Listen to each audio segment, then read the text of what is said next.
Hey, Tantan, what's up?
Good afternoon, everyone. Good afternoon, Miss. Good afternoon. Good afternoon. Good afternoon.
Mr. Shan, we're waiting a few minutes for the others to join. That's perfectly fine. Okay. Meaning I should proceed or give them about a few more minutes? I would say about another 3 minutes. I will start at 22. Okay, sir. Sure.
Okay, it's good afternoon, everyone. Good afternoon, Good Miss. afternoon, Miss. Good afternoon. Okay, so we have a count of 11 students.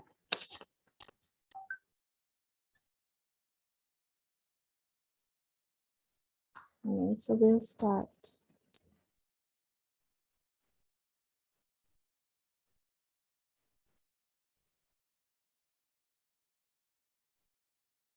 All right, so let's start. Same treatment like last week. Is Kesana here? Kesana Green? Yes, Miss. Okay, your sentence prayer for me, please. Let's be aware of another denomination, right? Not a denomination, another religion. Just to start us off, a sentence prayer. Can you repeat what you just said a while ago, please? Can you start us off with a sentence prayer? Okay. Most righteous and eternal Father, Lord Jesus, thank you, Lord Jesus, for allowing us to be here this afternoon, Lord Jesus. I really hope that this afternoon, we have a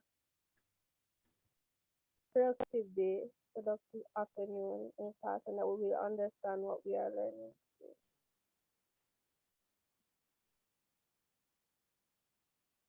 Amen. Okay. So, students, how has your time been? We left last week on a good note, right? New topic we started out with, and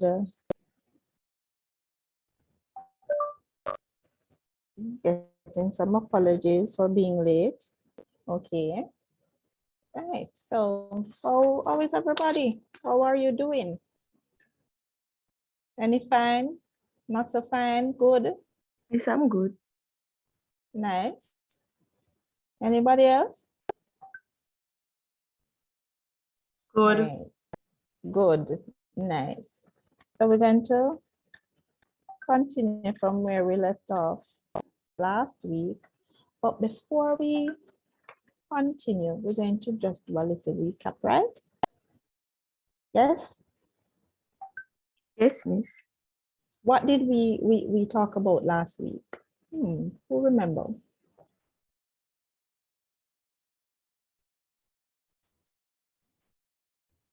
Anybody? Kramer. We spoke about Kramer's rule. Yes. Okay. Anything else? Remember, this is a session for you to speak with me, have to engage and talk, and I find out what you know and you find out what I know, and we guide each other along, right? We also did how to write in the formula AX equals B. AX equal B. All right. And we did Kramer's rule. I'm writing it down as well, Anything else? We did some examples. We did some examples, right? And from we left the class with 2 questions. How did you find it, Tanil? Tanil? I didn't get to finish doing it. You didn't get to finish. No. Okay. That's fine. We'll work together as a team to ensure that we get the information in, right? Anybody else?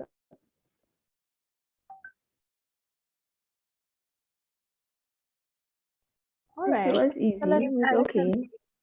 I attempted it, but said I'm not too sure about my answers. I need to set my screen so I can see it pop up when somebody just, who attempted it but didn't show up their answer. Me, Miss Chanel. Chanel. Okay. Okay. Thank you, Chanel. You attempted it. reach Miss 50% Tatiana. of the grade. Tatiana. Okay, nice, Tatiana. Anybody else?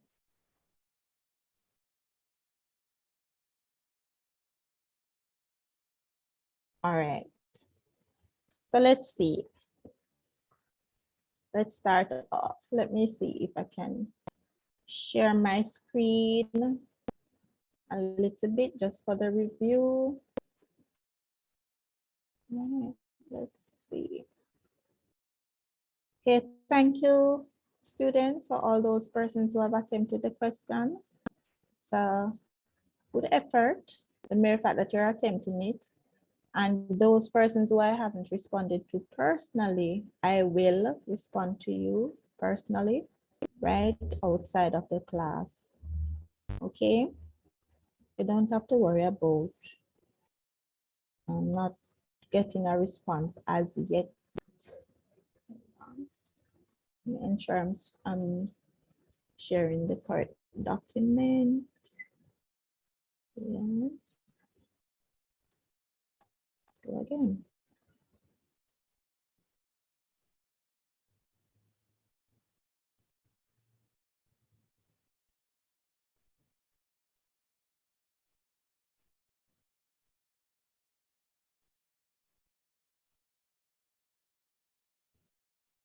Okay, is everyone, are you seeing my screen?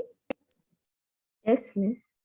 All right, so let's start out from number one. When you see those two brackets, what do they mean?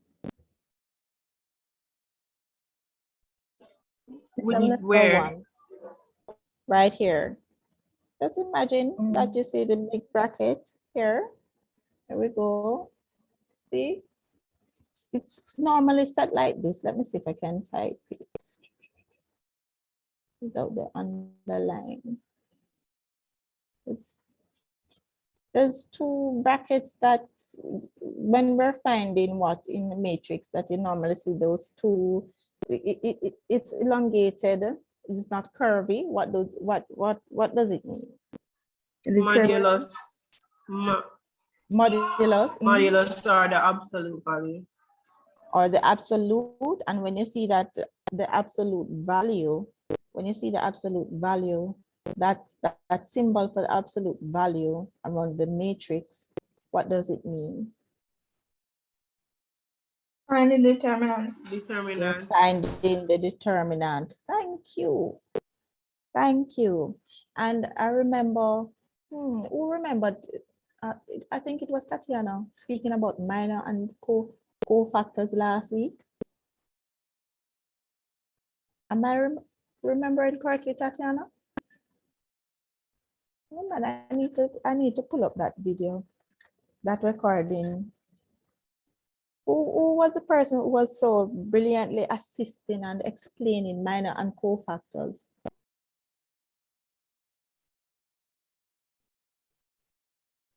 Really? All right, since I don't remember who it is, somebody tell me about minor and cofactors, or tell me something about the matrix. We were dealing with the 3x3 matrix.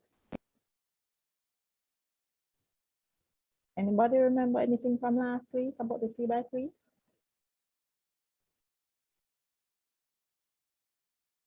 We use the 3x3 matrix to make a smaller 2x2 matrix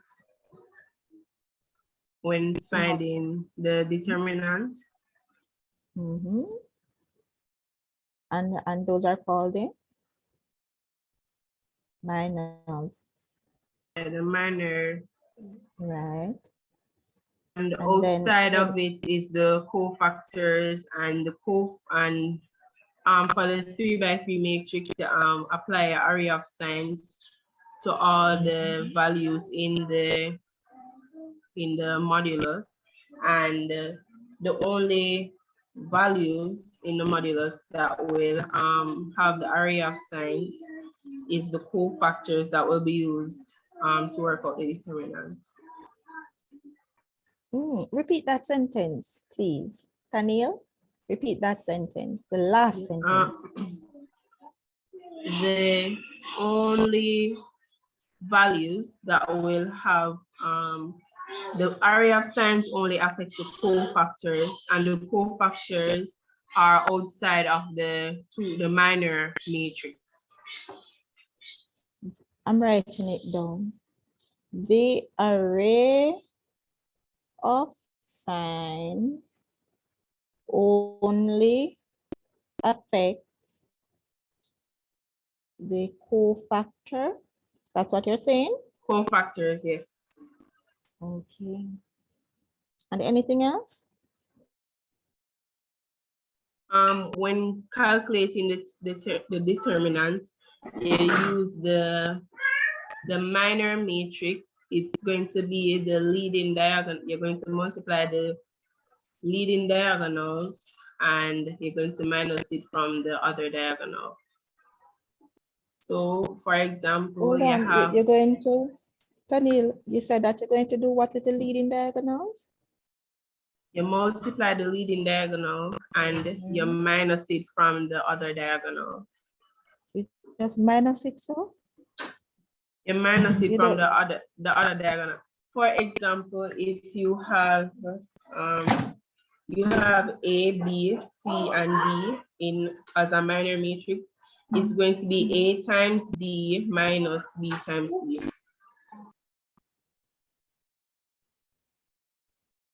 A times B minus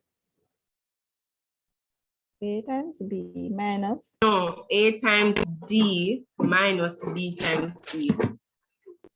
All right. So the word I was looking for is a product, or you multiply the non-leading diagonal, and that is what you're taking from the product of the leading diagonal, right? Yes. Right. So thank you, Taniel. So who is it that is still having not so much clear as to how to find the determinant, or had any, probably they're not that confident and say if they're doing it correctly? Anyone here? Remember, it's 1 hour, sir gave us, so we have to make use of the time quickly before we get into the lesson, and this is just revision. Anyone? Type in the chat, or Miss Tatiana. Tatiana, you were saying Miss as in to the question just now?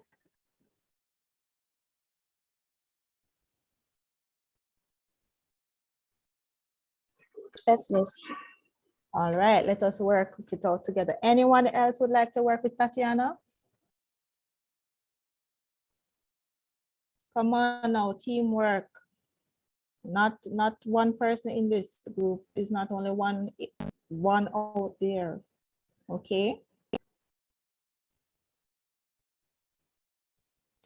Okay, let's draw back on Taniel. Taniel, who said that the question was easy? Chanel? Are you able to speak, Chanel? Yes, miss, but it wasn't me. It wasn't you. No, man, I want the person who said that the question was fairly easy. Or was it Taniel? Taniel did not get to attempt it. Miss Shanti. Shante, nice. So, Shante, Taniel has given her understanding as to how to find the determinant and spoke about the matrix, right? And the different parts of it, right? Tatiana and Shante, we are going to have a discussion. So now, and the discussion is going to be about question 3. So here I have it on the screen. Are you seeing it? Yes, miss. Tatiana, are you seeing it? Yes, miss. All right. So I'm going to say big up to Tatiana, because guess what? Tatiana out to get her big one, right? So she's ensuring that she knows what to do when she leaves this class. Okay. So Tatiana,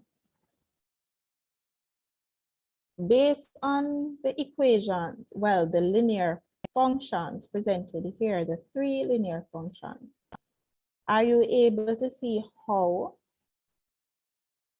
it can be rewritten in the form ax equal b? Yes, miss, I think so. Nice. So Shante, Yes, miss. what would be the elements of the third row?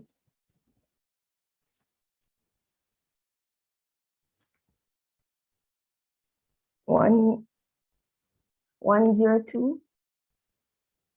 102. Nice. Is everybody seeing that? Yes, miss. Yes, miss. Yeah, thank you, Tanil. Thank you, Aniki. Anybody else? Everybody seeing that? Yes, miss. Yes, miss. Yes, miss. Okay. Yes.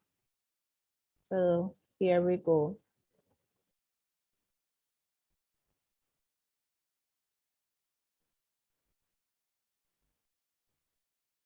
This looks correct to you?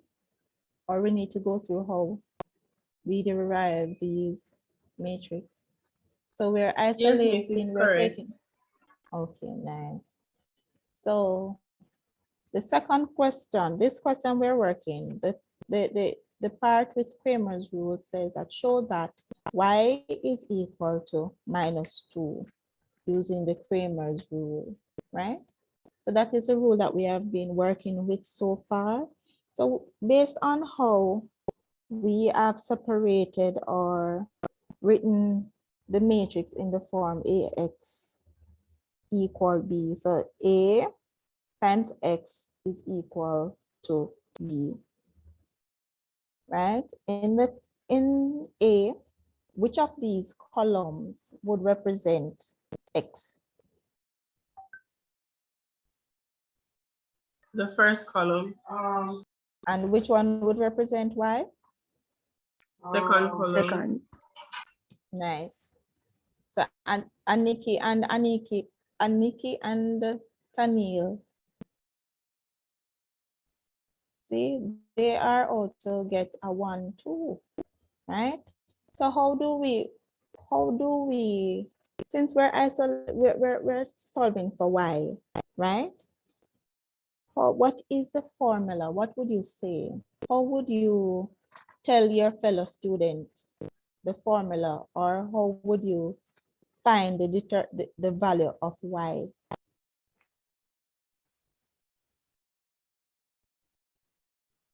Meaning, what I mean, let's break it, put it another way. You're seeing the formula on the screen, right? But how would you express that to your fellow student for them to remember it even easier than just looking at the formula on the screen? Any creative mind out there?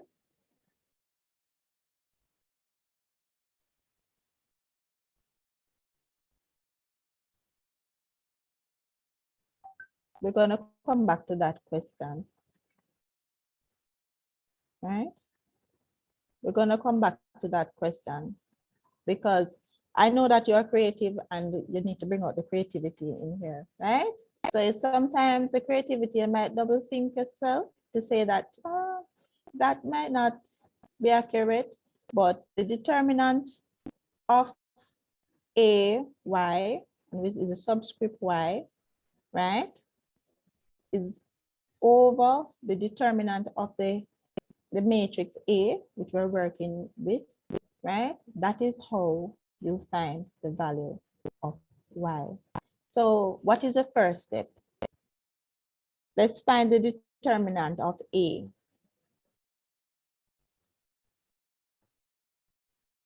So Tati, you want to take us through this step, please?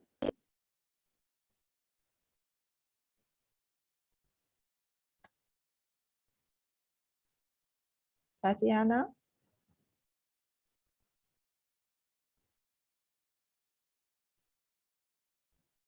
We're gonna say, okay, Tatiana is quiet. Shante, who is assisting Tatiana, come on. Let's take Tatiana to the first step of finding the determinant of A. So although it is written here, I want to hear you say it, because when you say it, I can memorize it more and understand what you're doing, right? So come, Shante, Tatiana, listening out for you. And all those who are not that brave to come forward to say that they don't understand this method, what is happening here. Ready, Shante? Yes, Miss. Go ahead. Explain what is happening here. So first you put the array of signs over the, you scroll up and right. Scroll up. Yeah, you put the array of signs over. Go, just talk, because at the end of the day, my apologies, I'm not equipped to write on the screen at this point in time, but I'm working on it. So what do you mean by putting the array of signs? You say you put plus minus over the 2, 1, -1. The straight line, Right. right? Yes, Miss. And then what would you put? What sign would you put at the 3 here? Minus. And then what sign would you put at the -2 here? Plus. All right, so you get it. Everybody get it. So plus, minus, plus, minus, plus, minus. All right. Plus, minus, plus. So check out. If you put plus up there, so next have to be a minus. Continue, Shanti. Then you're going to choose a row or column. And which one are you going to choose, Shanti? It's the first row. You're going to choose the First row. The first row. Tatiana, which row did you choose? Miss Same.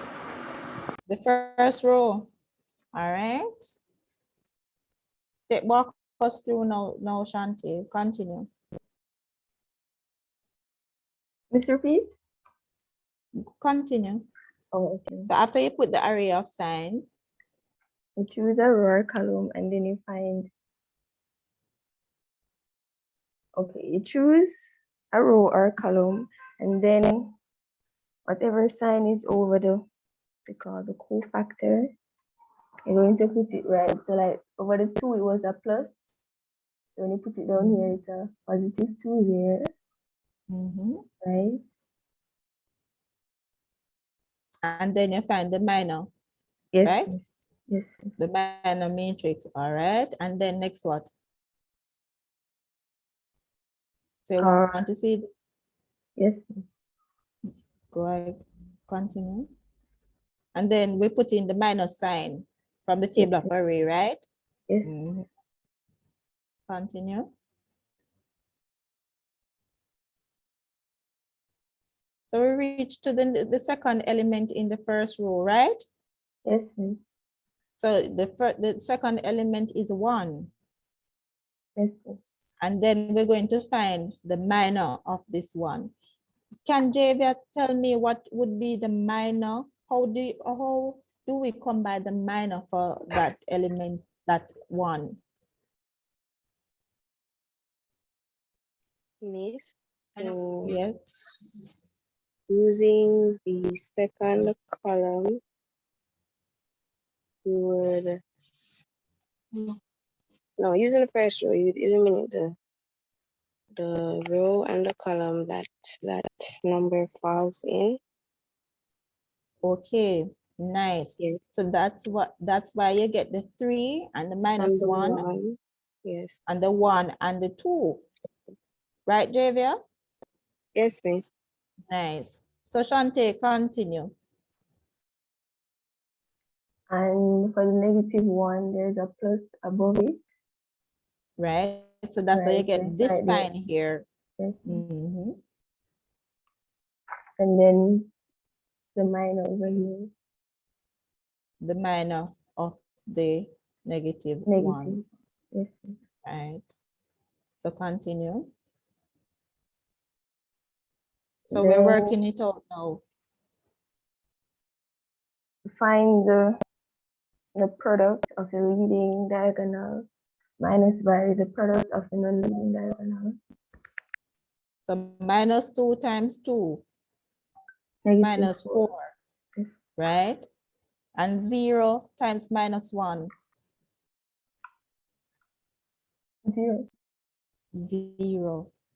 But note, you see I put back the sign, it's still 0 because we're minusing the non-leading diagonal, okay?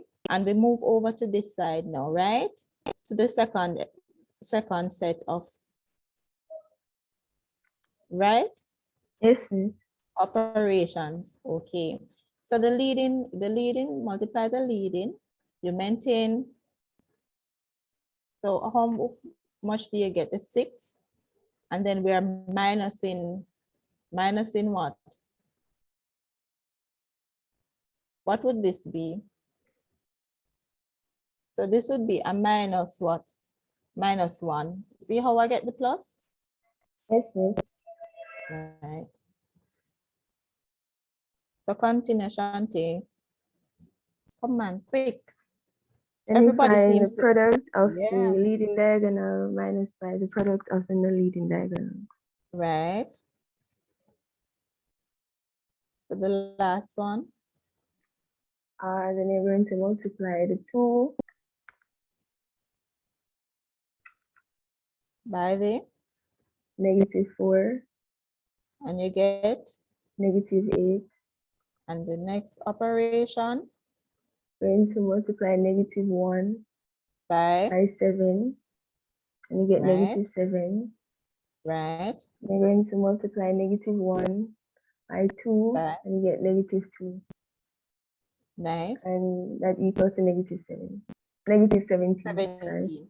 Thank you, Shanti. Who is it that did not get the negative 17? Or still is not so clear as to how you get the negative 17?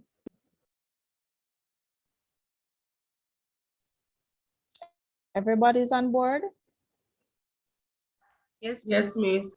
Yes, Okay, miss. nice. So we're going to pick up the speed a little now, right? Because we need to get into the lesson, right? So having found the determinant of A, right? We're going to find the determinant of row Y.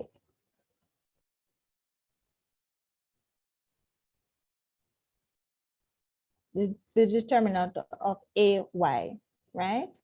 So what is happening here? What is happening here, Shante? If you substitute the negative, if you substitute the negative 3, the negative 3, the 4, and the 7 in the second column. Right, because the second column represents Y. So we're substituting the answer B into the original matrix where we're we're working to find the Y, right? So continue. Then put the array of signs, the plus, minus, plus, right? And then going to take out the 2. This I cannot explain. Okay.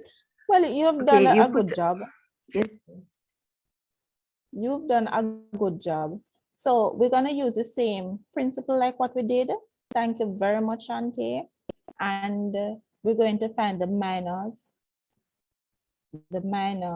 using and the cofactors, right? And we're going to work out the determinants, right? And since as this was done from last week, right? Anybody here did not get -2 as the value of Y?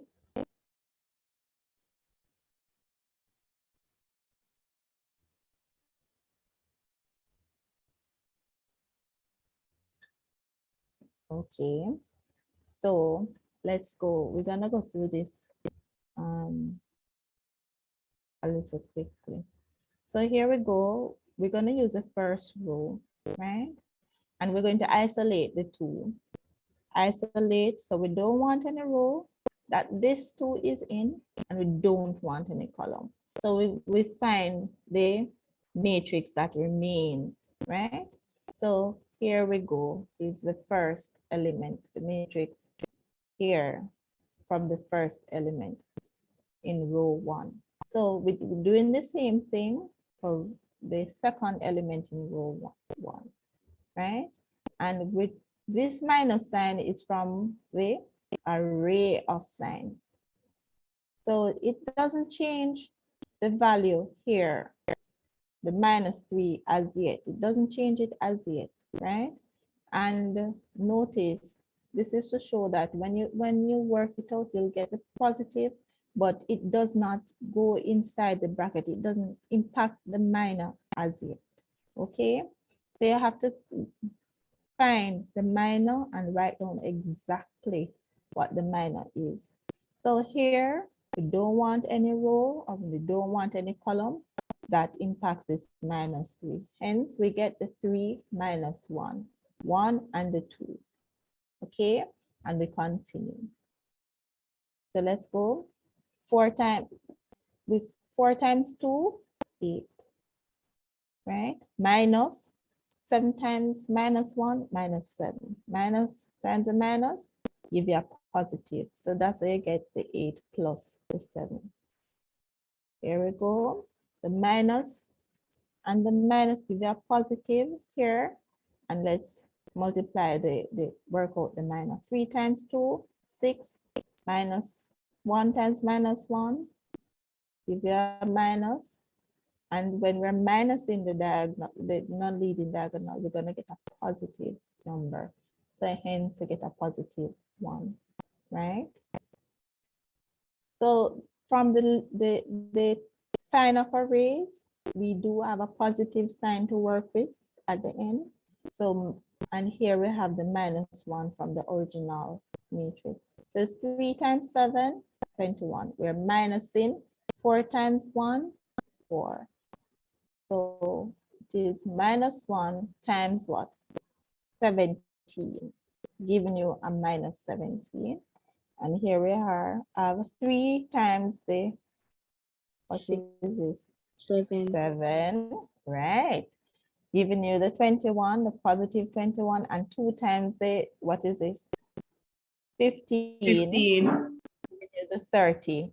And if you stop here, determinant of AY, right, is equal to 34. Would this be equal to what the question is asking? Would this answer the question? No, miss. It is not answering the question, right? So you have to put the determinant of the AY over the determinant of the original matrix, which is -17, and then you will find the value of Y, right? So the other question which was posed, it was not placed in the form AX equal B, but you could work out the determinant for that question, right? All right, so let's move on into the lesson.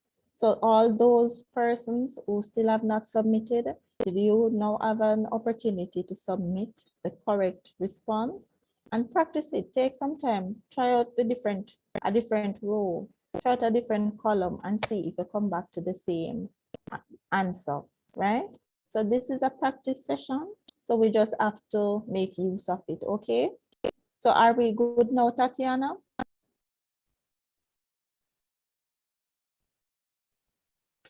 Yes, miss. All right. And what was your response for the other question, Tatiana?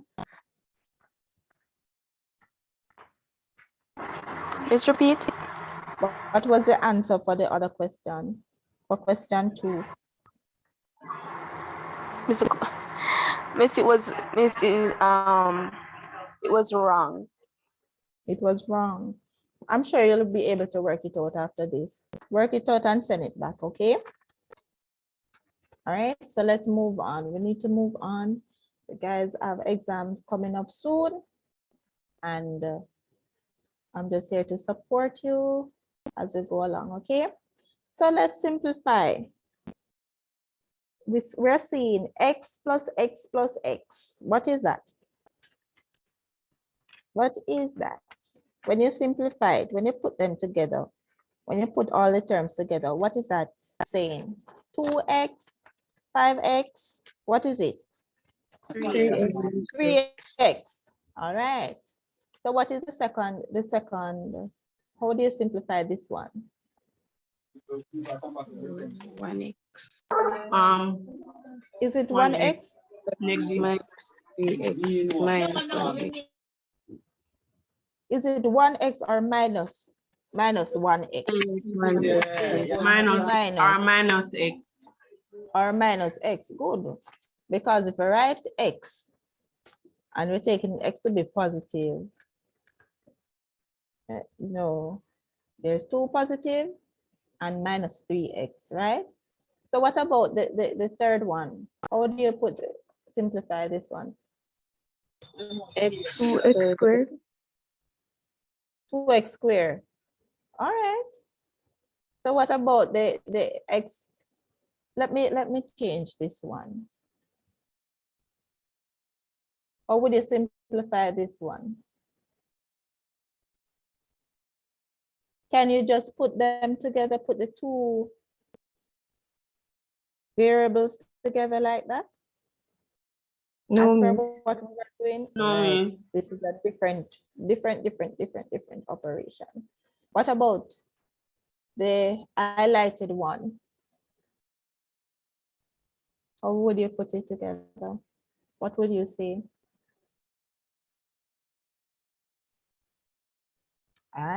Think about it. I'll come back to you on that one, okay? Miss the answer.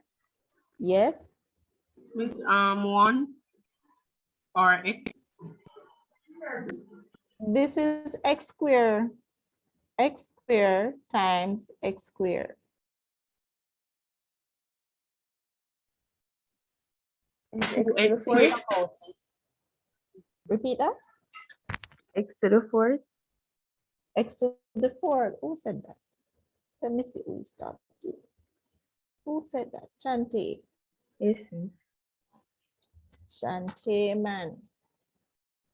Why did you say x to the fourth? Miss, laws of indices, bases are the same at the pause. Oh, thank you. Thank you, Chante. Thank you.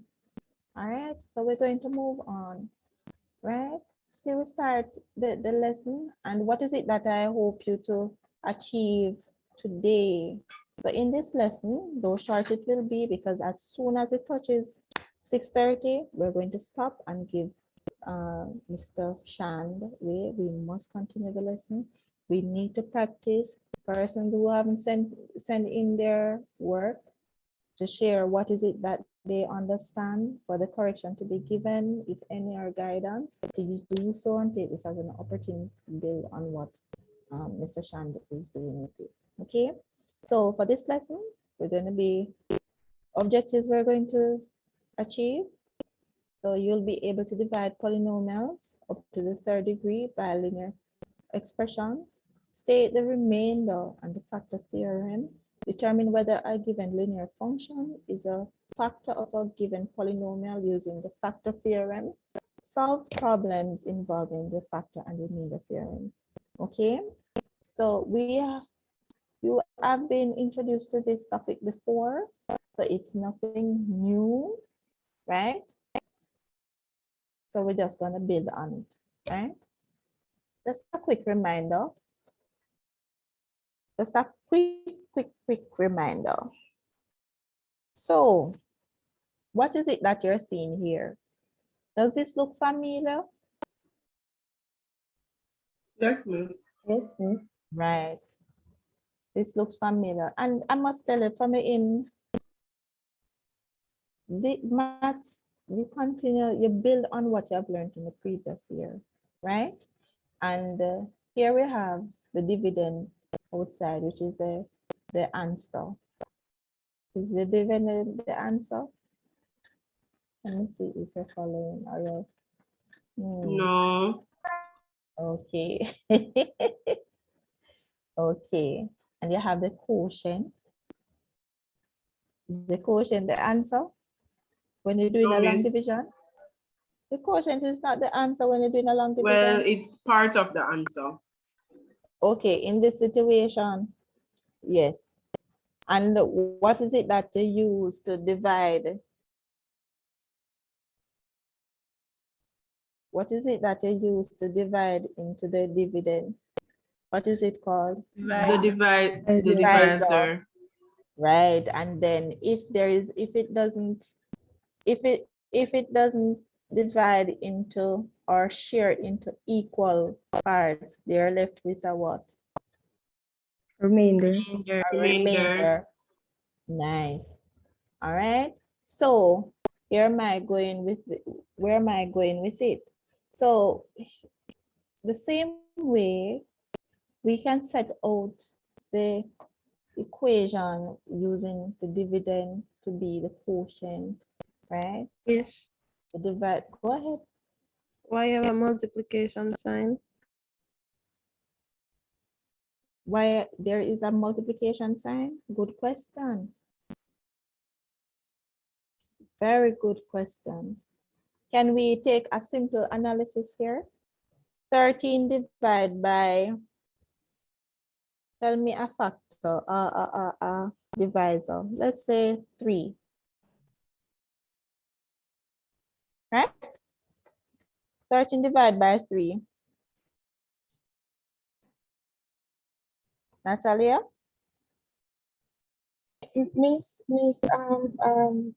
I was going to answer the girl's question. Miss, me not remember. Okay, go ahead. Go So, ahead. Answer the I'm saying question. that there was a multiplication sign because the Yes. quotient multiplied by the divisor plus the remainder would give you the dividend. Yes, and we can also transpose that. Oh, okay. I see that now. Okay. You see that? All right, nice. So even with the example I was talking about, the 13 divided by the 3, right? The 3 would be the divisor, but how many times when you divide the 13 by the 3, what would be your answer, your quotient? It would be 4, right? And the remainder is 1. So you can switch it around however you choose. So it's the same way you have been learning about synthetic division and the factor and remainder theorem. The same way we can lay it out in this format. So it's a quick reference, point of reference. So let's see, can you take 2 minutes to complete? I know you're seeing part of this function for us to divide. Let's finish it up. Can you take 2 minutes and complete it for me, please? Yes, I'll Yes, try. miss. I think you would have done it already, you know, but take 2 minutes, 2 minutes.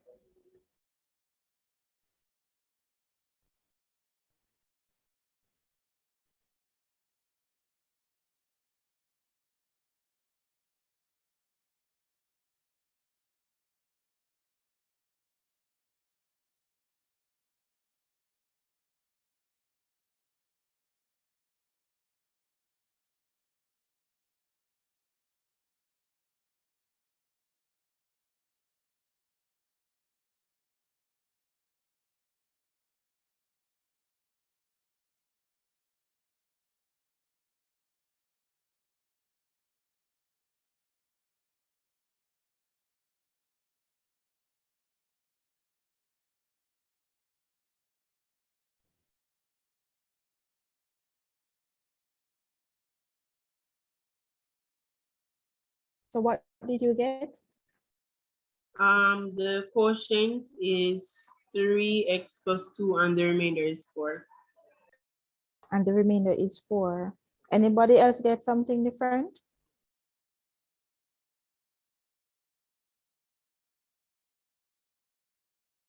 No, miss, I got the same thing. All right, Shante and Daniel, thank you very much. So you're Miss, how you getting work the it thing. out? You put the X in the thing first and then you put the -1 in the thing. Or What is the thing, Natalia? miss the dividend. You put the X in there and then you write that side and then you put the -1 in there and then you write that, or you put all of it together. Because I can't see all of it going together. You can see it. All right. I don't have no vision. Do me a favor. No, you're supposed to work it out in your book. But do me a favor, Can't see, Natalia. can't work it out. You can work it out. All right, let us work it out together. So that means this is going to be our point. We're going to pause at this point because Natalia is not understanding. And I know that other persons here not understanding, but probably not saying it. So nice job, Natalia. We're going to work it out together, right? So I need you to work with me now. Right, Natalia? Yes, miss. Yes, I want you to work with me. So let's go. Although I'm showing you the answer, we're going to work it out because sometimes you're seeing it, but you're not sure how they get by the answer.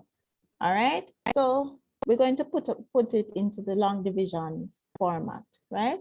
3x squared minus x plus 2. X, and they put the x minus 1, which is a divisor outside. You're seeing that, Natalia? We're good so Yes, far? ma'am. You have to talk to me quickly, right?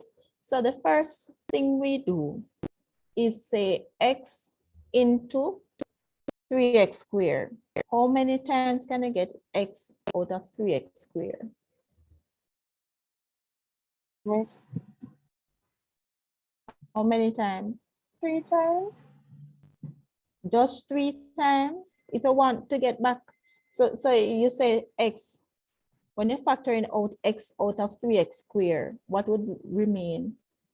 What would be the answer? What would be the 3x? 3x? Are you just saying that because I see the 3x up here? No, miss. So 3x times x give you the 3x squared. And we cannot leave out the 1 minus 1 here. So we're going to do the same thing. The 3x, see the quotient? Times the minus 1, giving you what? -3. Minus 3x. And now you're going to minus. Remember long division? You're going to minus. So 3x from 3x squared. 3x squared from 3x squared. Give you what? 0. 0. 0. And then the minus 3x. So you have a minus sign out here. So this minus sign against this minus sign would change this into what? A positive sign. A positive sign.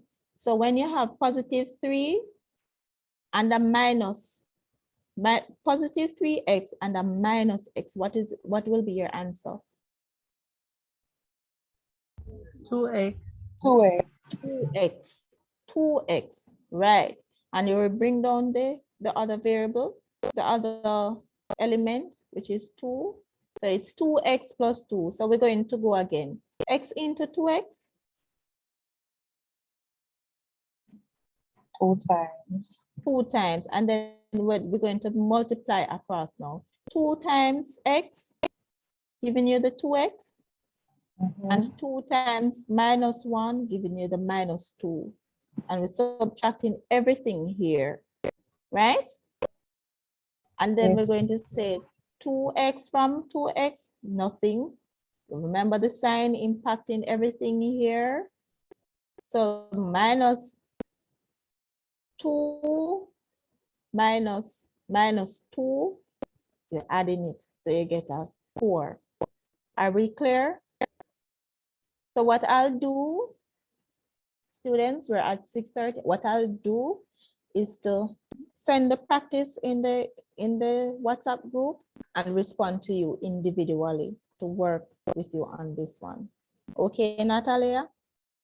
Yes, miss. Thank you. Are you clear on this one? Miss, kinda. No matter, don't bother with no kind of. Miss, Yes, miss, you're miss, clear. I have to tell her the truth because So I tell might me see what it now because yeah, I go through it with me and then on my own, mega probably be Mhm. blank. You know what can let you overcome that challenge? Somebody tell her what practice. Yes, That is it, you know.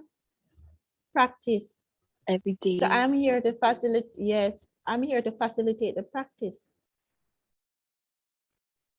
Right? So Natalia, you take time and although you're looking at it now, you're going to work it out into your book. Right? Miss, I work it out in my book. And you're going to work it out again. So let's take this one step further. One step further, and then we're going to hand over to Sir. Right? So to find the remainder,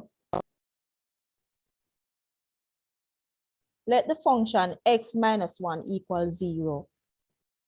Right? So when you have x minus 1 equals 0, what is now the value of x? 1. 1. Natalie, are you seeing that? Miss, miss the part in the odd. The part in the odd, up here so odd. Yes, miss, I can't do it. So you're good, man. So right here, so the remainder, when you substitute x equal 1 into the function, you get the value of x, right? And we will continue next week. So remember, in your equation, in your function, it will come out into the form, the dividend equal the quotient times the divisor plus the remainder. That means if you know it's going to come out into this form, you can manipulate the equation to find any of these variables. Isn't that so? And so that is what we're going to be focusing on. To manipulate manipulate the function to find any of these items here, the quotient, the dividend, the divisor, the remainder. Everything is intertwined, everything is connected. All right. So before I even go down further to remind you of the factor theorem and the what's the other theorem we're looking at? Synthetic division. The remainder theorem.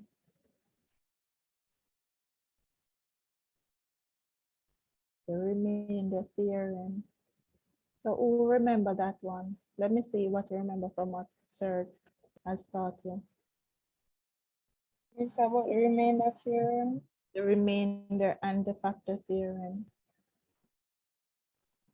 The synthetic division is just a part of it, it's just connected. Miss, for the remainder one, the Mhm. dividend, you go, you know, you're going to put it in the form x minus whatever equals 0, and then you go find the value of that, and then you go substitute that value into the equation, and that is going to give you the remainder. Miss, for the other one, I don't know nothing, but for that part, I know that part. All right, but no, you know something, don't. You know something now. You get in the synthetic division. And the factor, what does the factor says? Me think you know the factor, you know, you just probably, you know, the get it. But the factor is when what? If the remainder is when you have something left, what would be the factor? Go back to primary school. Let's take it back to primary school. And I bet you from this point, you won't forget it. Back to primary school, when they tell you, oh, find the factors of a number, what are they saying? The numbers that can go into that number. And what else? Not just that. Without leaving a remainder. Exactly. We don't want any remainder. That's a factor. So it's the same thing, factor theorem. Natalia, no remainder should not leave in a factor. When you're saying it's a factor, theorem. The factor, no remainder. Good?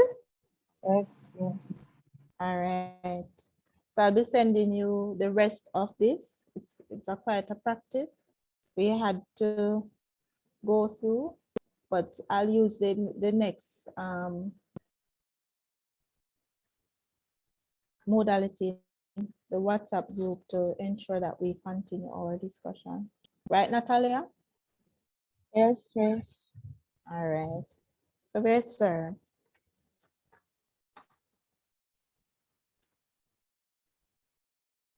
Mr. Shan, I continue. Yeah, I was trying to unmute. All right, I give you another couple of, what time is it now? All right, I give you another 10 minutes. You can just go and just finish up the thought. Miss Natalia, what did you eat for lunch today, Natalia? I never eat, me sleep. And that's not what you had last week?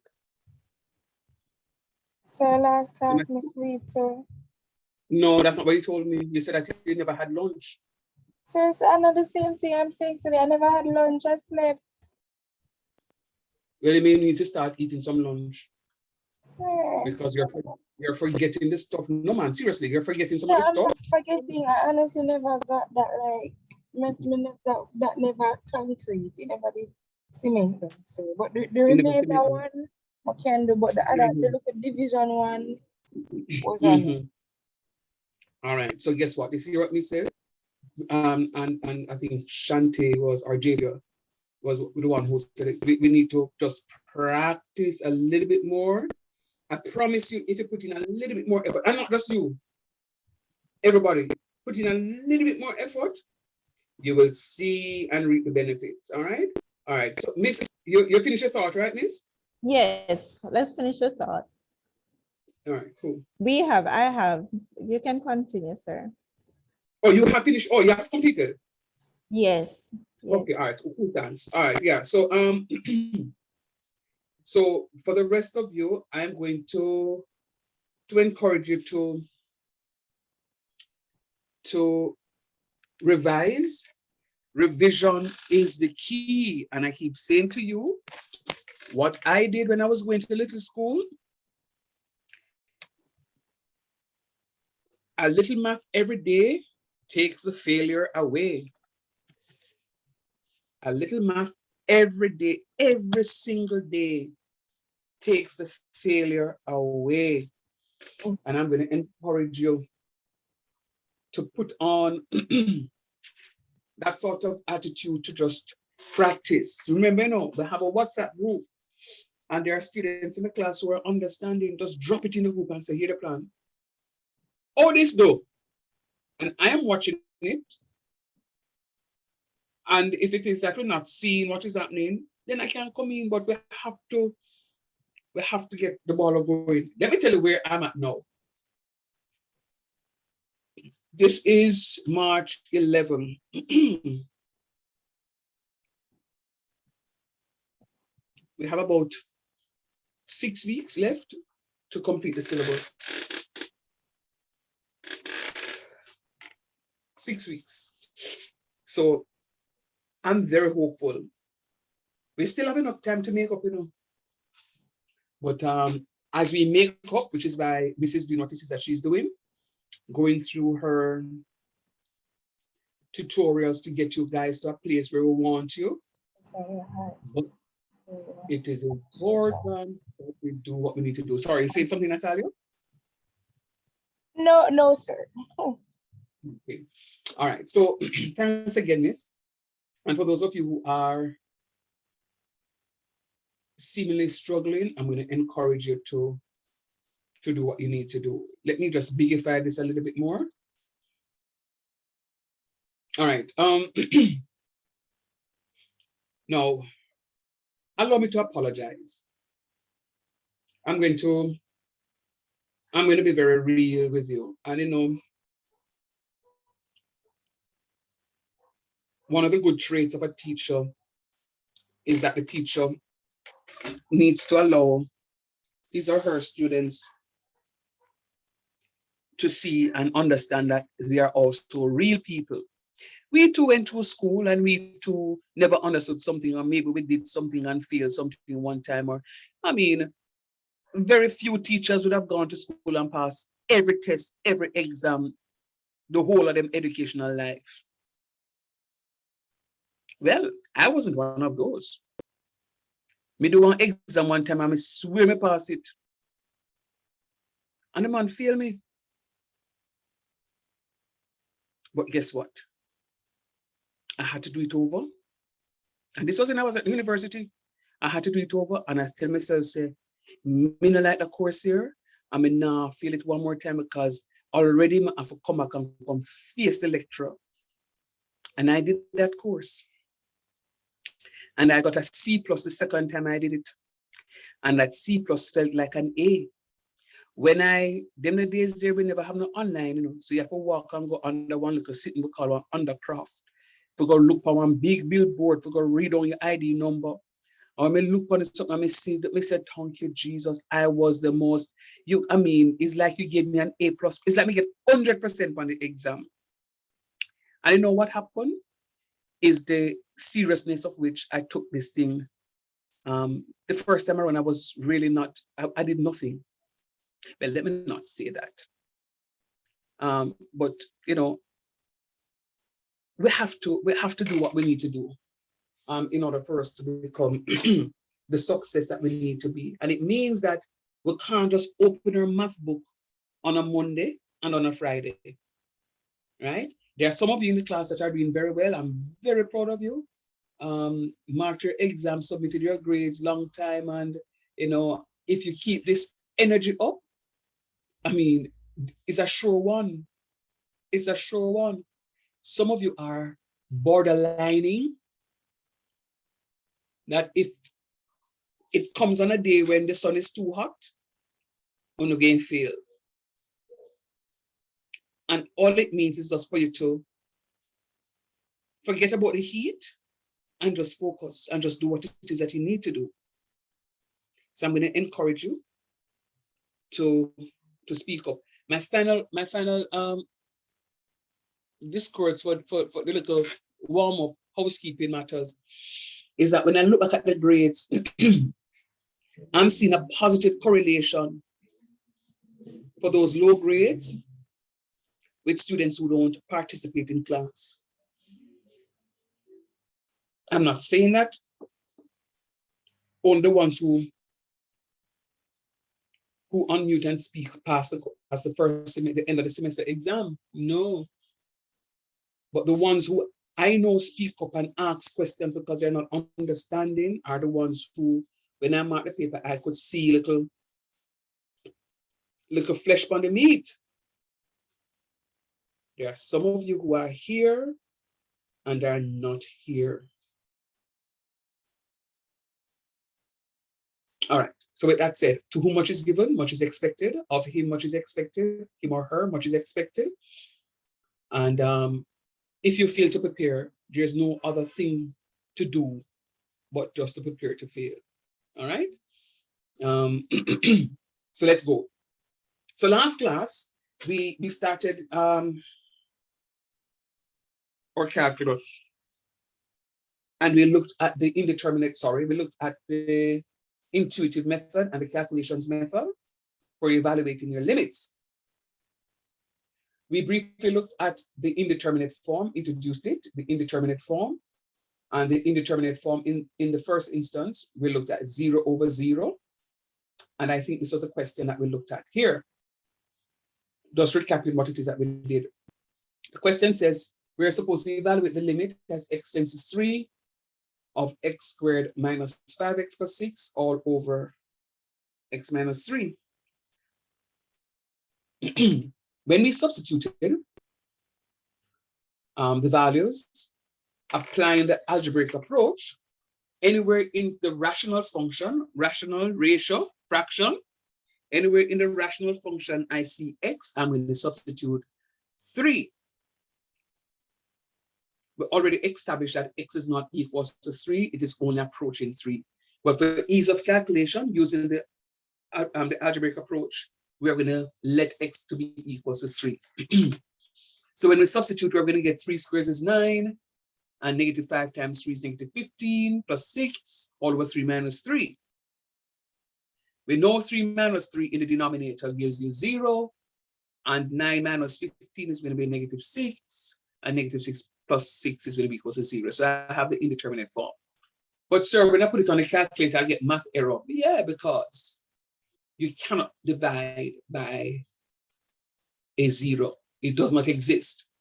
At no point in time can you have a 0 in the denominator. There is no way at all you can have a 0 in the denominator. No way at all. So once you have a 0 in the denominator, your function is going to be undefined. Your function is going to be undefined. Now, undefined has a similar meaning to indeterminate. Indeterminate, I can't determine this. Undefined, me can't define this. So they are brother and sister. So there's something in the rational function that is preventing the true limit from coming out. Now, in my headspace, I know that I can have a 0 existing in the denominator. So I can only assume that this x minus 3 is a culprit. Why, sir? Because whereas I can I can have a 0 existing in my numerator, I cannot have a 0 existing in my denominator. 0 in the numerator is an okay thing. But 0 in the denominator can't be okay. Sir, why? I can't go to a bank to withdraw money when I don't own a bank account. It is impossible. That's another cousin to indeterminate and undefined. It is impossible for me to go to the bank to withdraw money and I don't even own a bank account there. Impossible. Cannot exist. I can, however, go to the bank to withdraw and they say to me that I have $0. All right?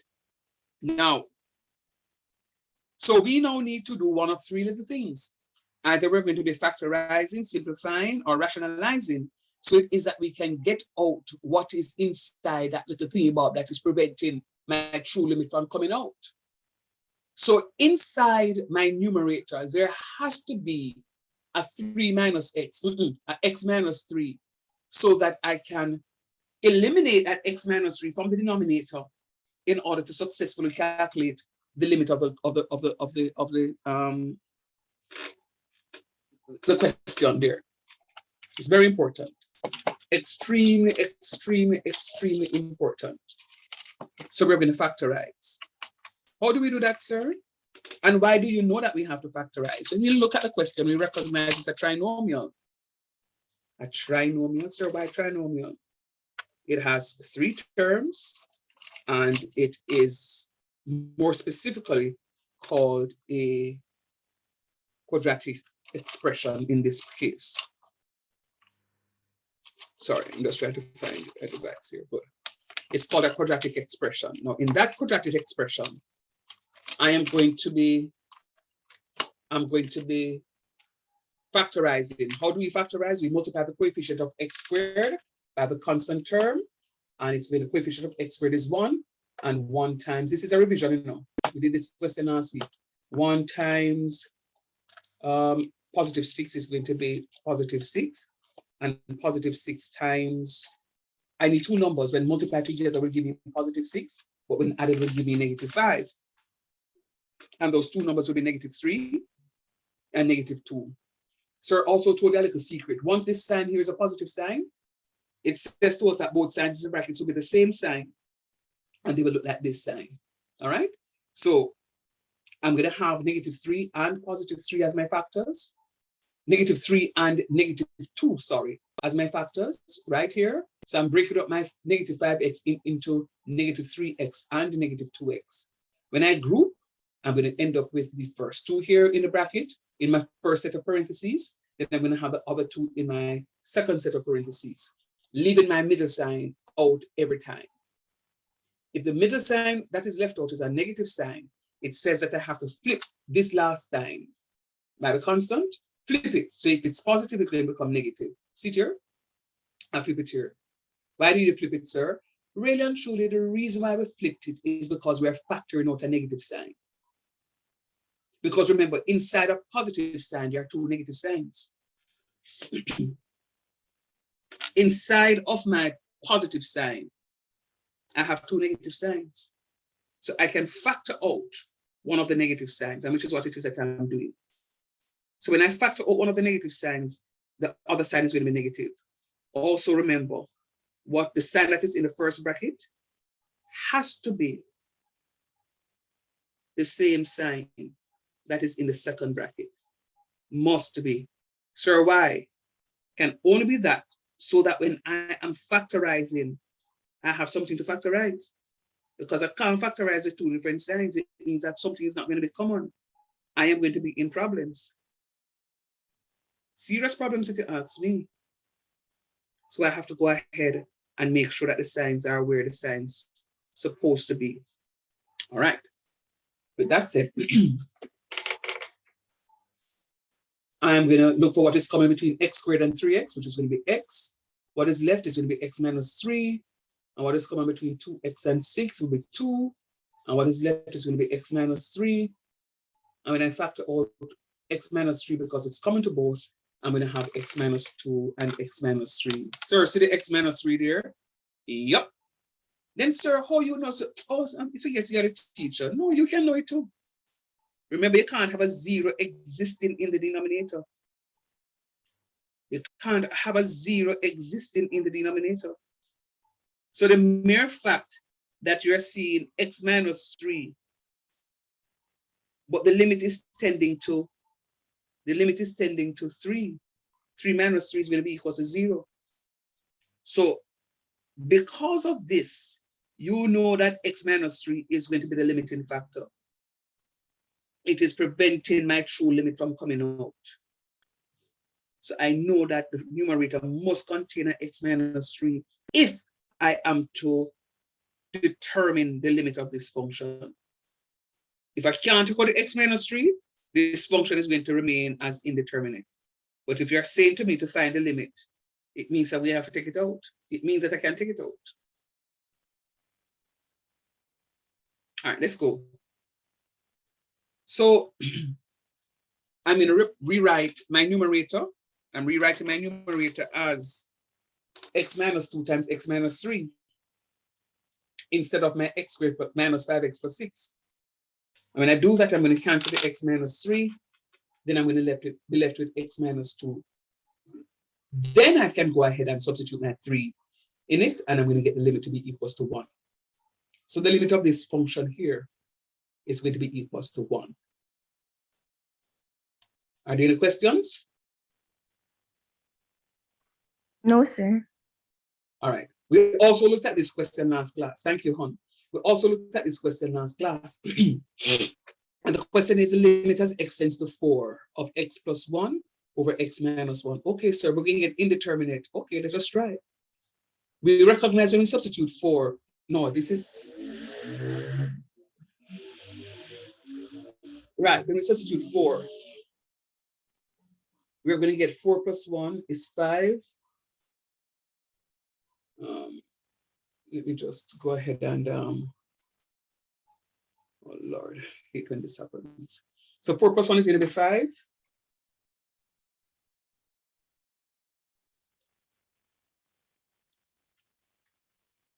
And 4 squares is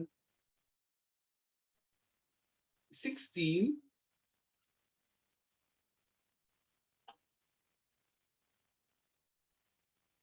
Four squares is 16. Let me copy that again. And 16 minus 1 is 15. Talk truth. Yes, sir.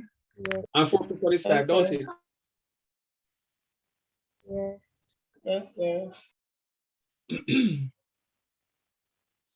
And 5 over 15 is going to be 1/3. Agree? Disagree?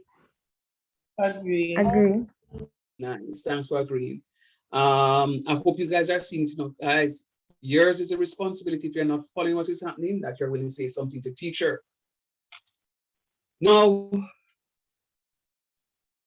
I could also say, sir, the denominator is the difference of two squares. And I can factorize the denominator, sir, into x plus 1 times x minus 1. See it right here, sir? But, sir, we have an x plus 1 in the numerator. So can we go ahead and cancel out like we did in the question before? Absolutely. But, sir, why it's not indeterminate? And that's why you need to substitute the values into your function to see if you get 0 over 0. Once you get 0 over 0, then it is indeterminate. Not because you have a rational function means that it's going to be indeterminate. That's the point I'm making when I wrote this question. You will see me rewrite this question here as try this, but the limit is going to another number other than 4. Right? So I deliberately write this just to bring across that particular point. So when I cancel the x plus 1, I'm going to have 1 over x minus 1. I will have 1 over x minus 1. That 1 is going to be here. And x minus 1, if x is 4, 4 minus 1 is 3. So I end up with the same answer when I just go ahead and using the algebraic approach by substituting the value into the function. I also get the same answer if I were to factorize the numerator and do some levels of cancellation up top. Still end up with the same answer. So will it always work out like that? Absolutely. Absolutely. So since you did not get 0 over 0, it suggests that the question is not indeterminate. Remember, since you didn't get 0 over 0, it's not indeterminate. Therefore, no need to factorize, simplify, or rationalize. Question done. Question done. But I'm also showing you that even if you were to factorize, you'll end up getting the same answer. Any questions? Sir, which one of these are 6 wants us to do? The second one? Is that one? Actually, at the bottom, both. where you have or? Actually, both. Because in this case here, after the or, in this case, you'll use this case if you get an indeterminate form. But if the function is not indeterminate, you can go ahead and do this. So you need to learn both methods. This one you can't escape. As a matter of fact, it's not even 2 methods, it's 1 method. It's 1 method. So what the point I'm making is, since you did not get 0 over 0, it suggests that it's not indeterminate. Question done. Just evaluate it and question done. Compared to this one that I'm going to ask you to try for me, compared to that one that I'm going to ask you to try. Let us work through the first part of it. It says that x is tending to what number? -1. -1. All right, let us try. What is -1 plus 1? 1. Really? Oh, 0. 0. 0. So the numerator goes to 0. All right. And what is -1 squared? 1. 1 minus 1, 0.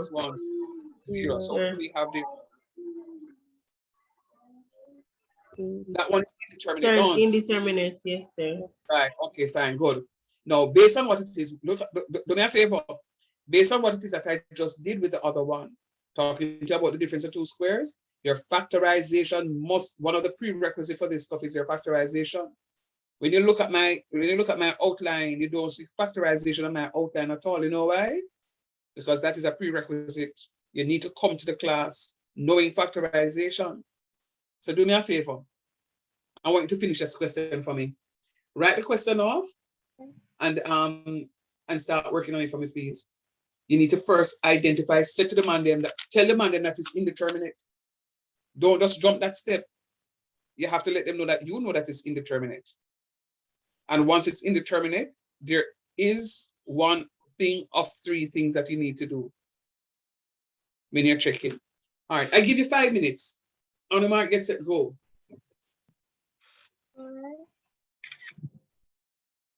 Sir, Yes, please. You can scroll up back. Let me see the one that you were doing a while ago. Yeah, I'm just giving enough time to write out the question, and I'll scroll up. I can leave it there. Can you help me write the question? Sir, question 4. Question 3. The one that says, try this.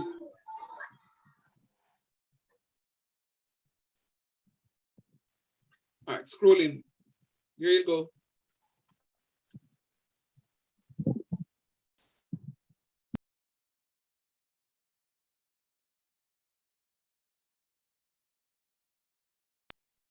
Thank you.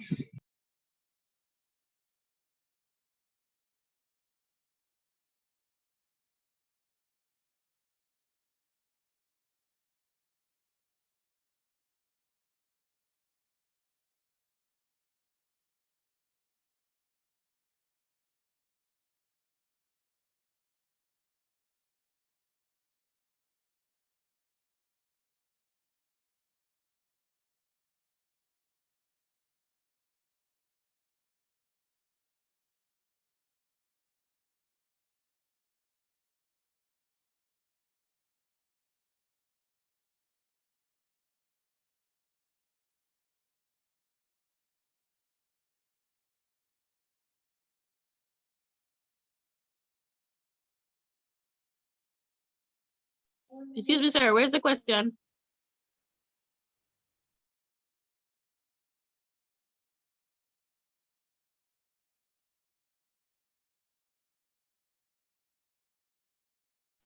That voice sounds unfamiliar. Who was that?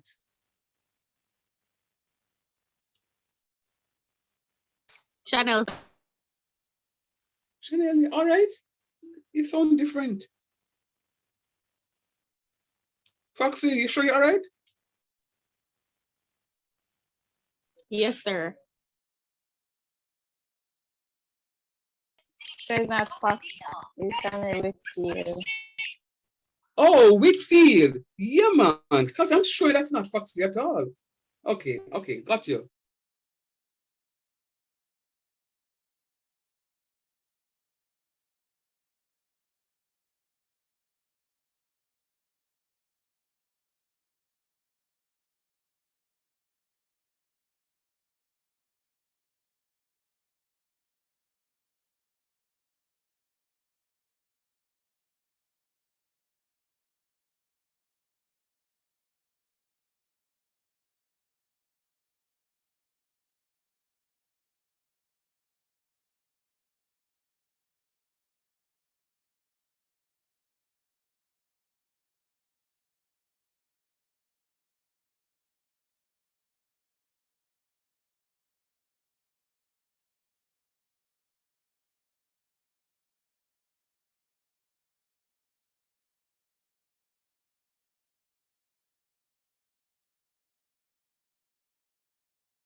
Hold on there. Our keep. Sir, finish. What do you got for the answer? Negative a half. What say the rest of you? Is she correct? Yes, sir. And he said that she's correct. All right, let me just, you know, your teacher love copy and paste already, right? I've been sit down and type all of this. No, retype, not, you know. I didn't do this question, so let me just do it quickly now.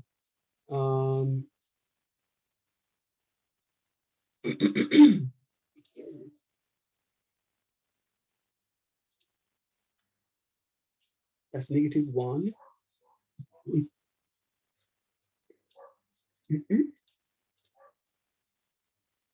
I'm giving the rest of you time enough to complete the question while I put the solution together for you.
All right, so, and then -1.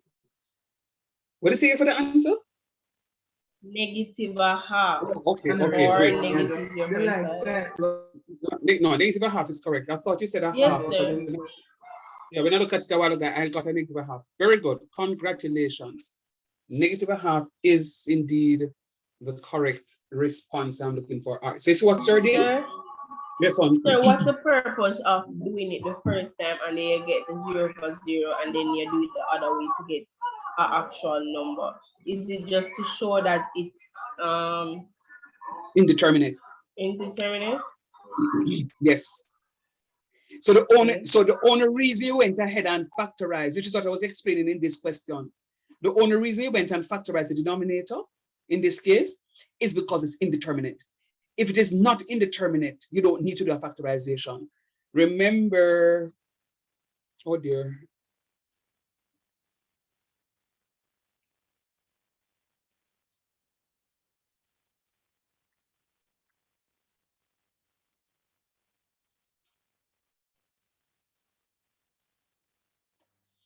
Remember, the function is of an indeterminate form, so we need to perform one of the following methods: a rationalization, a factorization, or a simplification. So we need to do one of three things. Only because you got it to be indeterminate, why we went ahead and did one of these three, which is our factorization in this particular case. If it wasn't indeterminate, whatever answer you would have gotten here would have been the answer. See, right, also? When we substituted 4 into this function, we got 1/3. So there was no need for us to go ahead and do any factorization, because that is giving you another level of work that you don't have to do, right? You don't need to do, because it's just unnecessary work. Remember, we're working smart and not hard. And let me just pick up on something that I heard in the conversation we had earlier with Mrs. Enningham. When you're doing your Cramons for argument's sake and you have a 0 row or 0 column, you run for that 0 row and 0 column because it makes your calculation less, because you have some zeros in here. True or false? True. Yeah, man. Yeah, man. So you run for it. So therefore, you can save a 2 minutes or a 3 minutes that you can spend on a question that will take a little bit more time for you to figure out. So we're working smart and not hard. And Sir, this I is feel indicated. like when I use the one with the zero, I feel like I'm going to get it wrong. That's why I avoid doing that one and always use the first rule. So I'm comfortable with using the first rule for the for creamers. Oh, no, and that's fine. I know why you're comfortable, because when the topic was being introduced to you, what rule sir used? First. The first rule, yeah. So to be honest with you, there are some questions like the pre-calculus exam that went in December. Not December, like, geez, in February. Forget that the semester was extended. In February, there was a Kramer's question that I had to do. Matter of fact, I'm going to give you that question one of these days. There was a Kramer's question on the exam paper, and I had a 0 row, a 0 column. I can't remember exactly which one it was. I know what sir did, because sir is so into using his first row. I just did my first row, and it's after I finished, I was like, oh darn, I could have finished the question a long time, because there was a 0. There was a 0. One of the elements was 0, and I don't go for that row or column. But because I'm just first row, I'll just go first row. But it doesn't matter. If you feel comfortable using the first row, fine.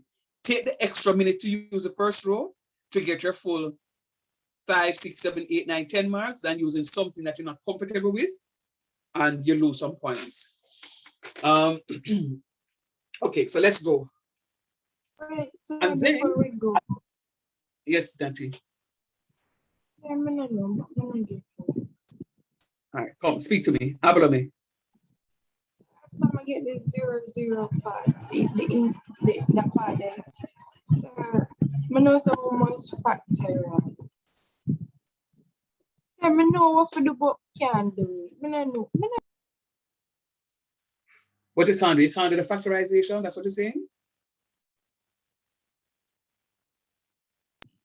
After I get the 0, I know what to do. But I know what to do. Make up your minds. I didn't know. You don't know. Tell me. Talk to me. I don't know. I know someone's factorial, but I don't know.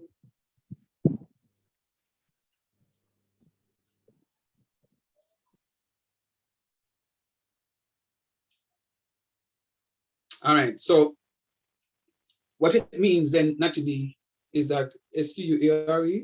What it means then not to be is that you're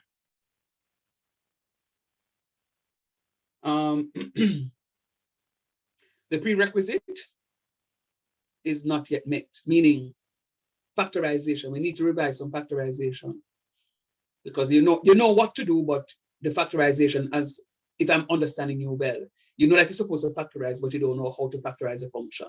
So we have to go work on the factorization. All right. This factorization is in, say it again.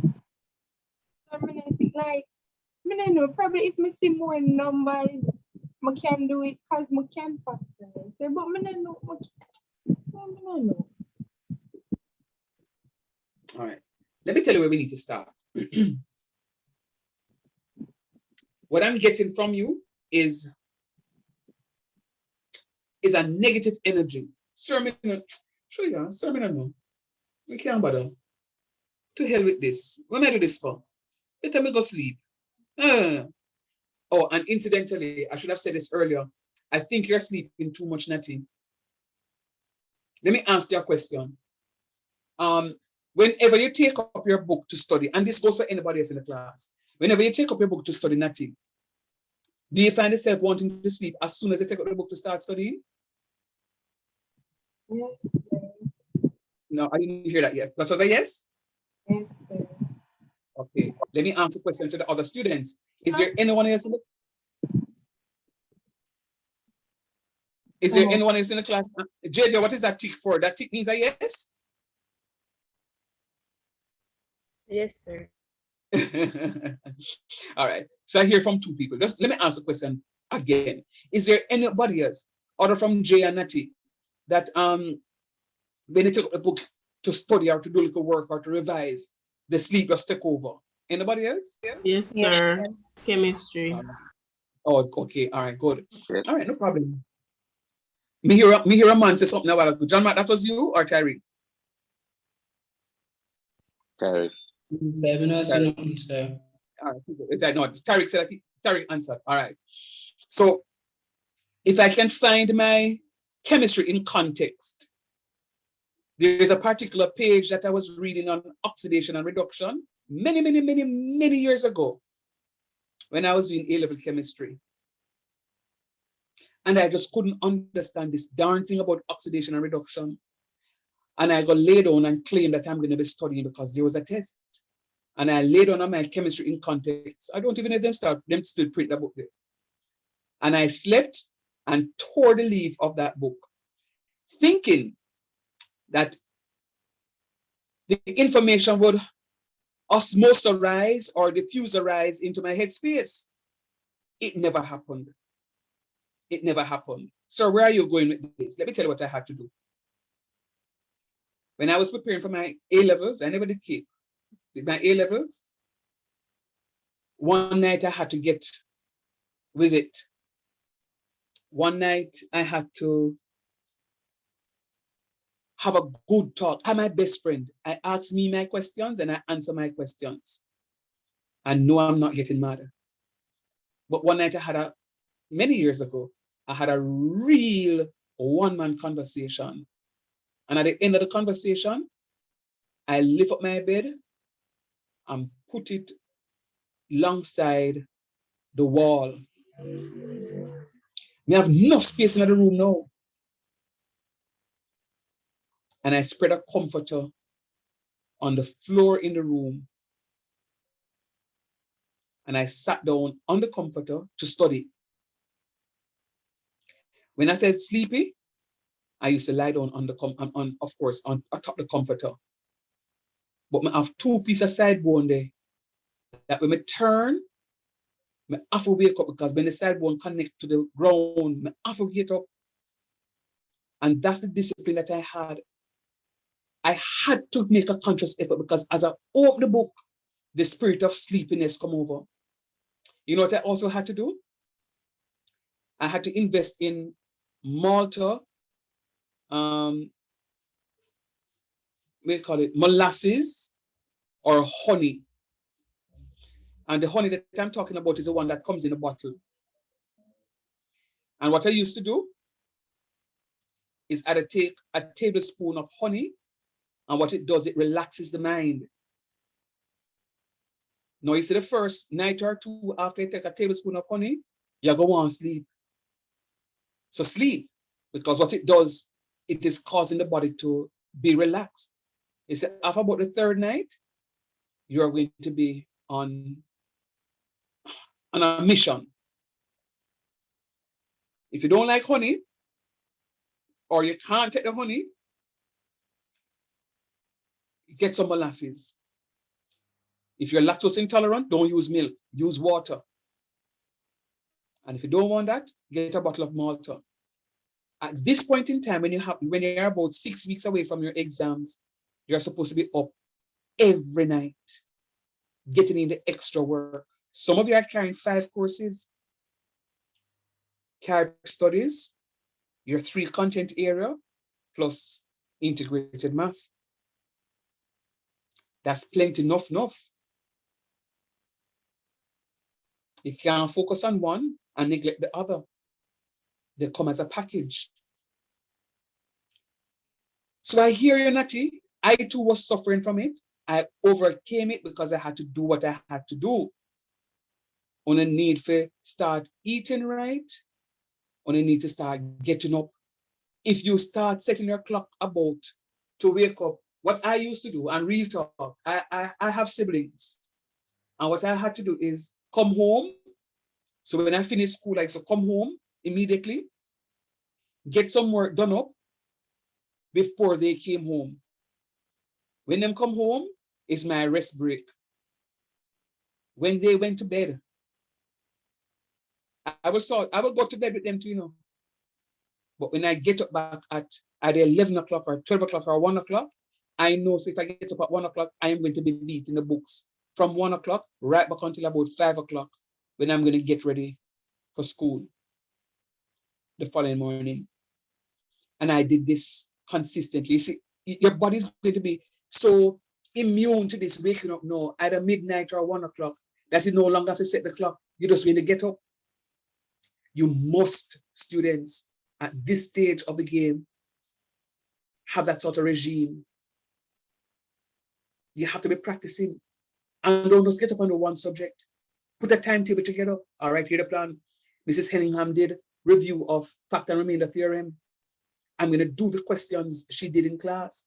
Me write the questions down. Me check my book. I'm going to see how quickly I can do the question. When I'm stuck, I'll open up the book and I'll look to see where I go wrong.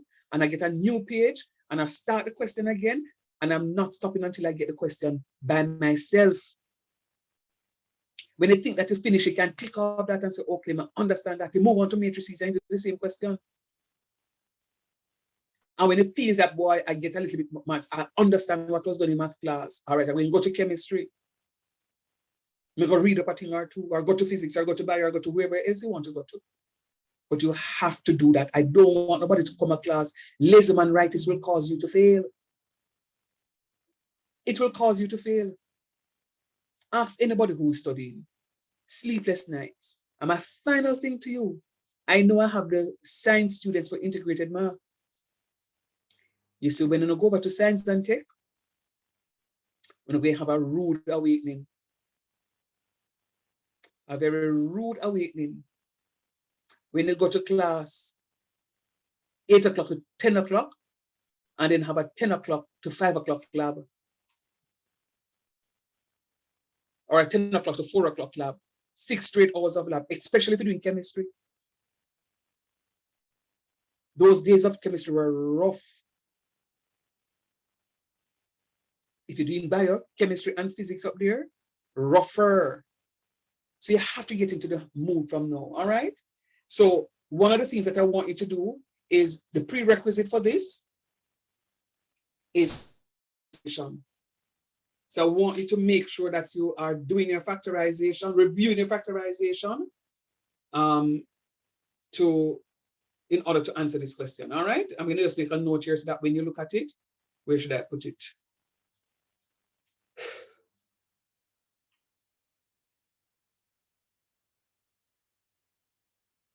Oh no, undo. Come on, guys, I'm depending on you.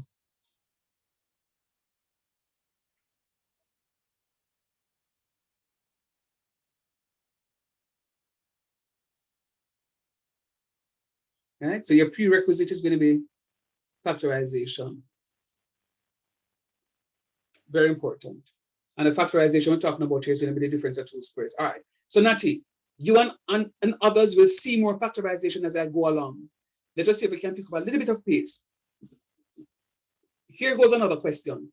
Look at this question. The first thing to do is to check to see what? If it's intermediate or not. Indeterminate, right. Indeterminate. Very good. Once you get a rational function, so what do you mean by that? We keep hearing that talk about rational. Once you get a function with a numerator and denominator, it is called a rational function. Once you get a rational function, use the algebraic approach, substitute to see if you get 0 over 0. If you get 0 over 0, it is indeterminate. You do one of them, treat it to something here. If you don't get 0 over 0, whatever answer you get, that is the limit. Try this one for me, please. I'm going to give you less time. And once you finish, whoever finished first, just tell me, sir, finish. And we can check our answers together. On your mark, get set, go. What is the prerequisite for this one again? Factorization. Thank you, please. All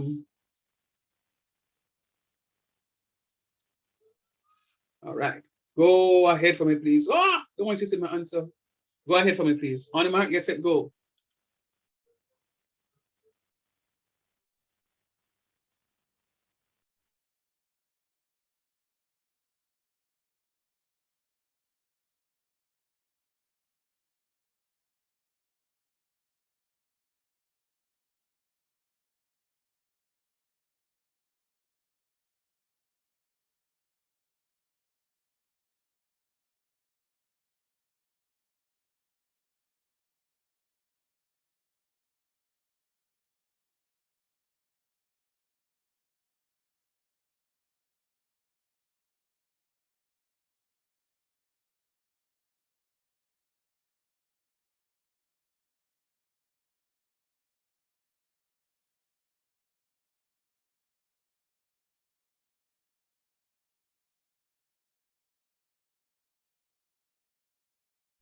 finished there. What's the answer? 5/24. 5/24? That sound correct? No, sir, why? Me never, I don't know, me I'm never asking. see X side of the ear. So me just put plus ear. Oh no, 1/8 there, so try again. Sir, is it 0/0? For the final answer?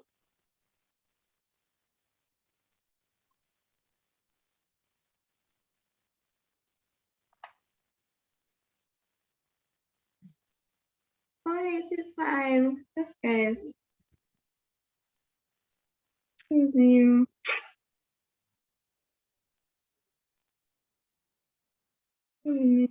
What?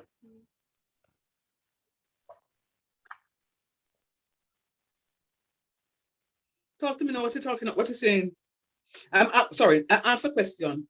When you get 0/0, is that the end of the question? No, No, sir. sir. No, sir. Yeah, so don't ask me then if the answer is 0/0. 0/0 only telling you what next to do.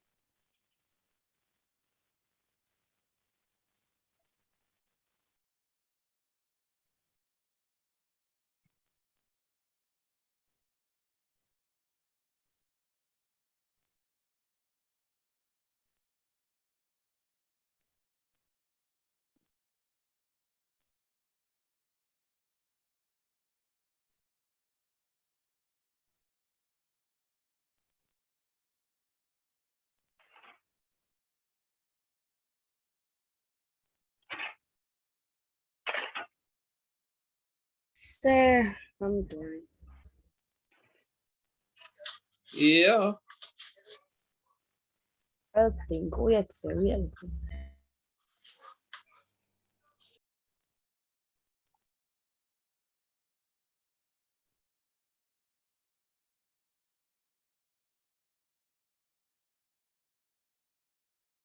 Sir, I've got 1/-2. 1/-2. Anybody else got that? Or -2 to the first power. -2 to the first power. So I was trying to put it in exponential form. Anybody else? Thank you, honey bunches. Anybody else? Let me get I got -1/2. -1/2. And tell me what you say you got? 1/-2? Yeah, sure. All right, let us go. So you got indeterminate, right? Yes, sir. Right, very good. So it is indeterminate. And similar to something here, the story function is indeterminate. We need to factorize. So what I did was to factorize by inspection. And I got x plus 5 times x plus 3. X plus 5 times x plus 3. And then rewriting the question, I cancel my x plus 5.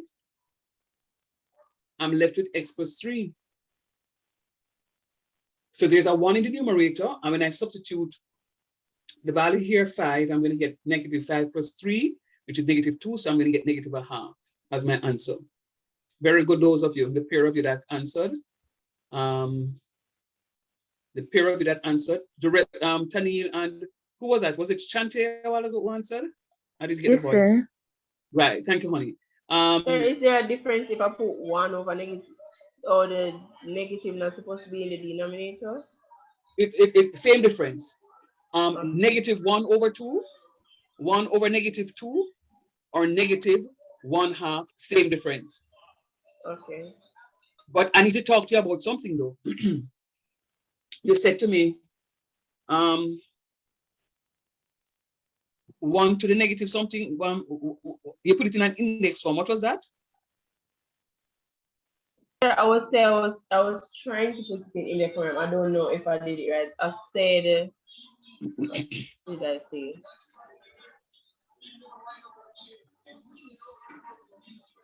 I said, so would it be 2 minus 1 or minus 2 to the first power? So I don't remember. All right. Now, this will be 2 to the first power here. So if you're carrying it to the numerator, it's going to be 2 to the negative 1. So it will be negative 2 to the negative first power, which is the same thing as negative a half.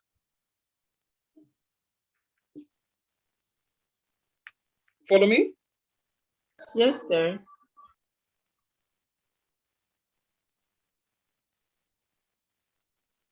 If in doubt, don't do that because I don't want to lose any points. But Sir, I if you want to won't. right. But if you want to do it, it's going to be negative 2 raised to the negative first. All Sir, right. I can do it, when there's not a negative sign, because if there wasn't the negative sign, it would just be 2 to the first power. So Very good. Very good. All right. Not to be on the rest of you. Did you move on for me, please? To number 5. Move on to number 5 for me, please. Are there any questions with the one that we just did? Sir, Yes, please. Go ahead. if you tell us how we can factorize and you don't believe I believe. I think I don't believe you. Did you factorize it down? You factorize it down? Got the question? Yes, sir. Very Tell me nice. probably 2 minutes I didn't see enough numbers. But I know how to do. I just couldn't do it. You're not seeing enough movement. But I just couldn't do it. Nice. All right. I'm happy. And in no way, shape, or form, Natty, I don't want you to think that I look at you as being special. I know that sometimes you see things quickly, others see quicker than the others. So I'm happy that I know you can factorize. But what I want you to do is to practice the factorization so you can get to a point where, for example, you can factorize by inspection. But very good though. Proud of you. John Mark, can you unmute for me, please? Yes, sir. Are you understanding? No, sir. I was going to say that. Yeah. John Mark, don't tell me foolishness. You weren't going to say a darn thing. When you asked a while ago, when I said to move on, but I was waiting until you finished speaking. John Mark, I'm going to tell you a secret. Jesus is watching you here and I'm hearing the lie. So if I were you, I'll confess. You know why I call upon you, John Mark? Because I know you weren't following. Why, sir? Because I know you weren't following. And can I tell a secret, John Mark? You're not the only one in the class not following. But John Mark, ask the teacher the question, no, Papa. Know that we both know that you're not following. Ask the teacher the question.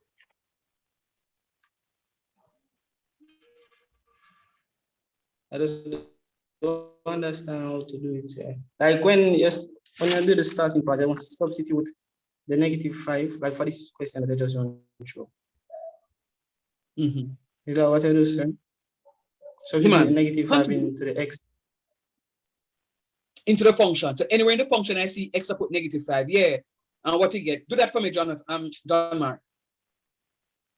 I do the calculation, I get 0. 0 over 0. Very good.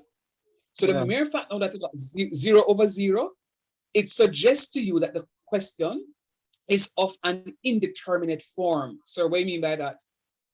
As it is, you cannot determine the true limit of the function because something inside of it is preventing the true limit from coming out.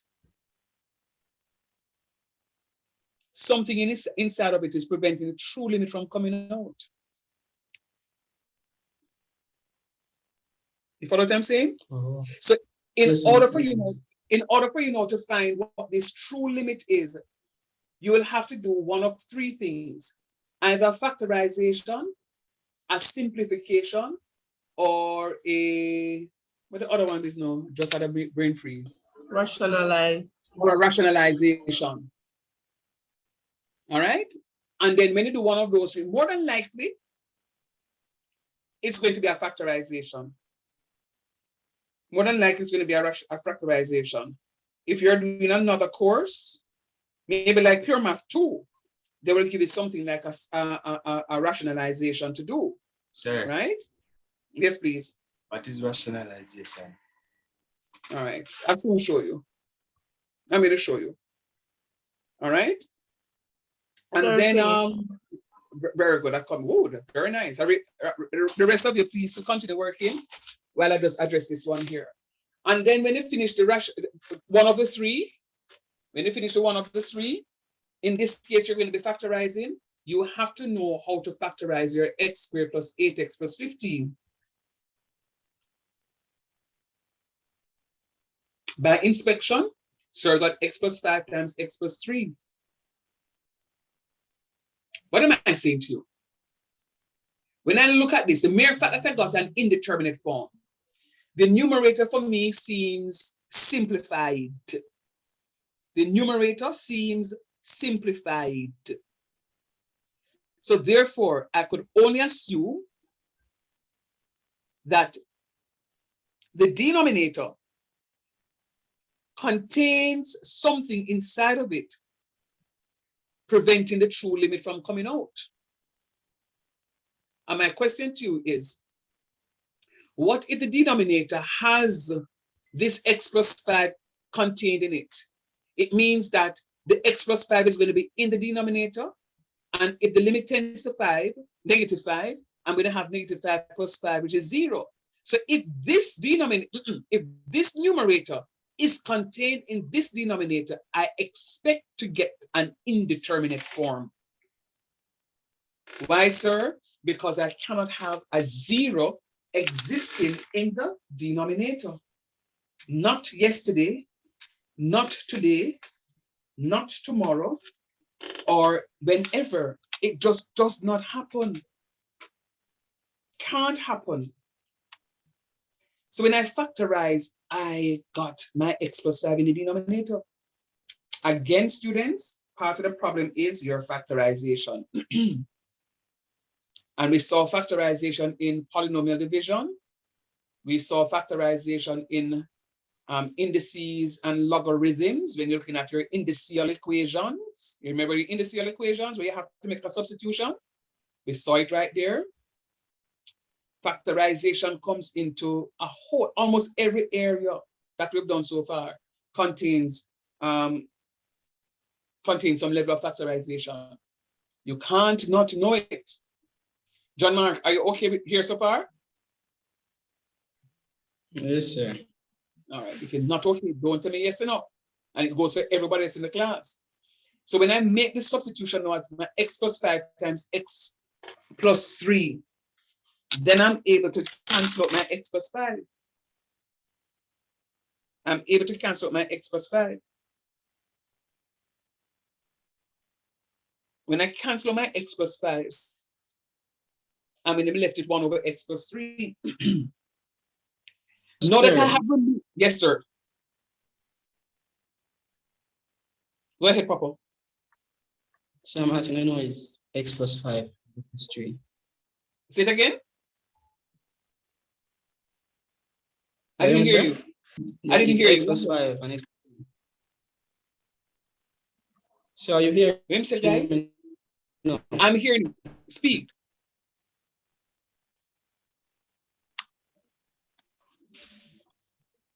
Sir, how do you know it's x plus 5 and x plus 3? Okay. How you factorize it, sir? That's my question. Okay, that's the problem. All right.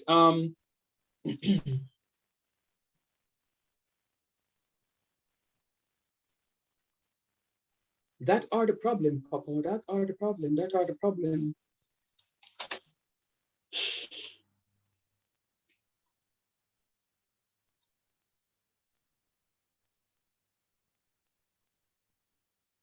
I'm multiplying the coefficient of x squared. I'm multiplying the coefficient of x squared by the constant. The coefficient of x squared is the number in front of x squared. The number in front of x squared is 1. I'm multiplying the coefficient of x squared by the constant term. So it's going to be 1 times 15. I'm going to get 15. I need two numbers. When multiplied together will give me positive 15, but when added will give me a positive 8. What two numbers can you think of, John Mark, that when multiplied together will give me 15, but when I add those two numbers, I get 8?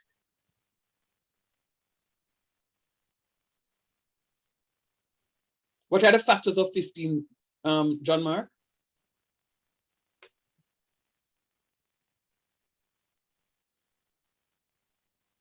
Fifteen has only 2 sets of factors, John Mark. What are they?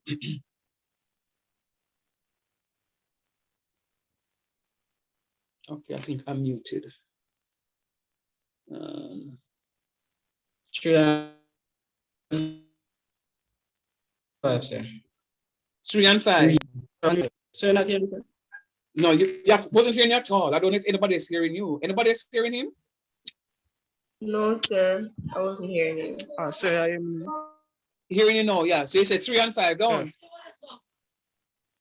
Okay, Yes, so sir. 3 and, all right, 3 and 5. Yeah, So I'm breaking up my 8x into 3x and 5x.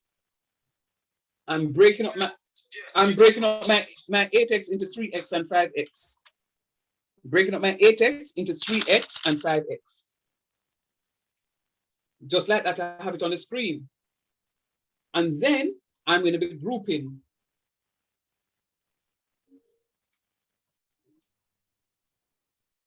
Putting the first 2 in one bracket. Leave out the middle sign every time. Once the middle sign is a negative sign, I have to flip this one. This is not a negative sign, so I don't have to do any flipping. I'm asking, what is common here that is common there? What is common between x squared and 5x? 1x. All right, I heard that. What is left?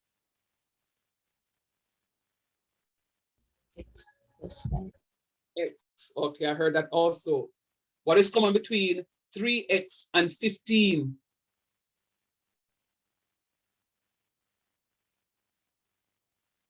3, sir. Very good. And what is going to be left? When I take 3 from 15, what is left? 12. What is left?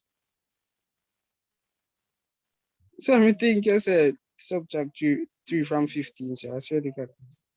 I know I heard 12. That's why I answered the question with such decibel levels, because I'm sure I heard 12. No, I'm factoring out.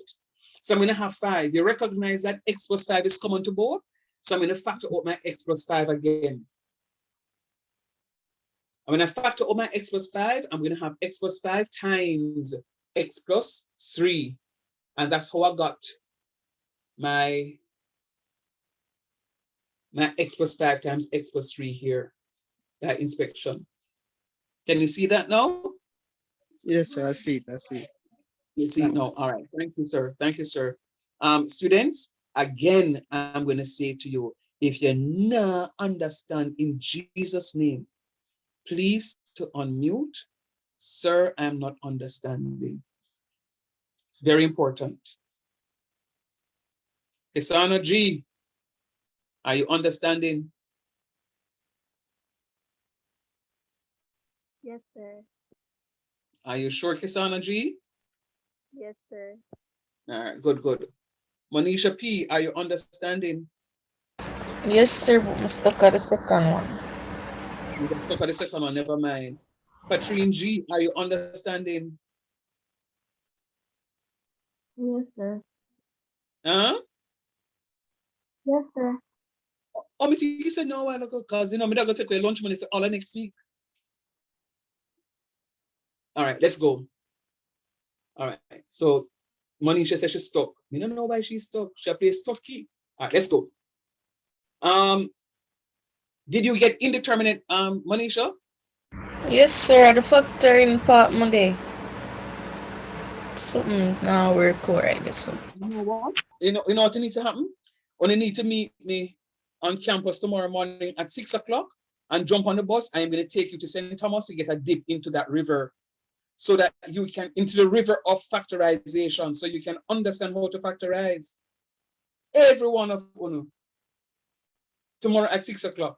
Just jump on the bus and go down there. Sir, some of us live in St. Thomas already.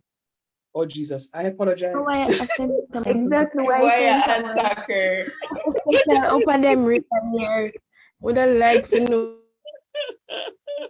We can But gather. What a good thing. They say nothing better about St. Thomas. Next thing you're going to gang me up here. No, man, guys, we have to But practice on the fact that. Say it again. we would attack you. Yeah, I know, Javier. I know, Javier. Some of my best students are from St. Thomas, but I know, and I don't know St. Thomas, but anyhow. But no, seriously, guys, let's go. You need to learn your factorization. You have to take a concerted effort, one serious one, to learn the factorization. All right, I'm going to ask a question. Mrs. Henningham and I were having a conversation today, and we were speaking about, yes, we were chatting, you guys, but in a good way, though.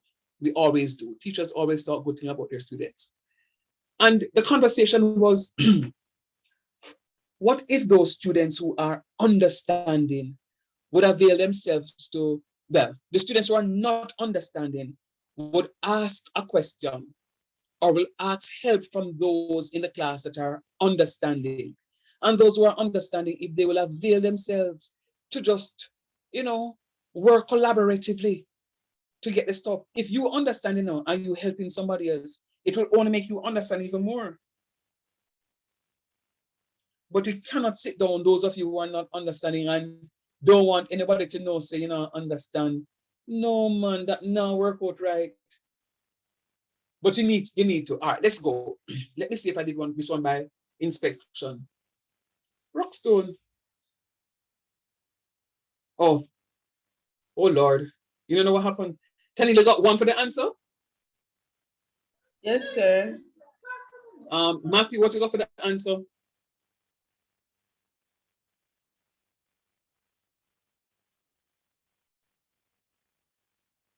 La Forest.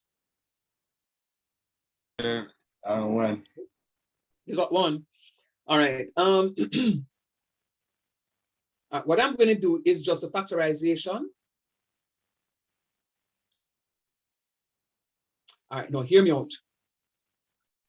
I'm getting out of the habit starting next class from giving you the question and then turning around and doing them myself. I want you to get, so this is what I'm trying to do. That's why I have not done the solutions for these. But let's go. Since you're having a problem with factorization, allow me to help you. The question says 2x squared plus 5x plus 3. What I'm doing is going to be multiplying the coefficient of x squared by the constant. The coefficient of x squared is the number in front of x squared. The coefficient of x squared is a number in front of x squared.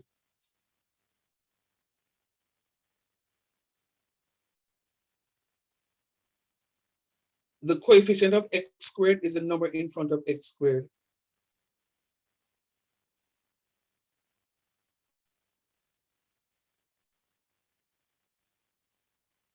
So I'm multiplying 2 by 3 to give me 6.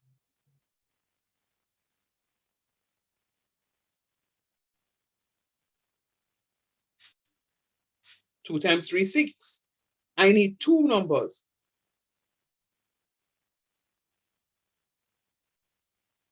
When multiplied together will give me 6. But when added will give me 5. What two numbers can you think of? 2 and 3. 2 and 3. Me think so too. 2 times 3 is 6, but 2 plus 3 is 5. All right, so it's 2 and 3. Yes. It must fit both things.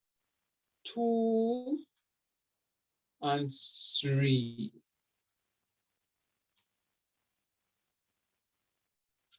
So when I group those,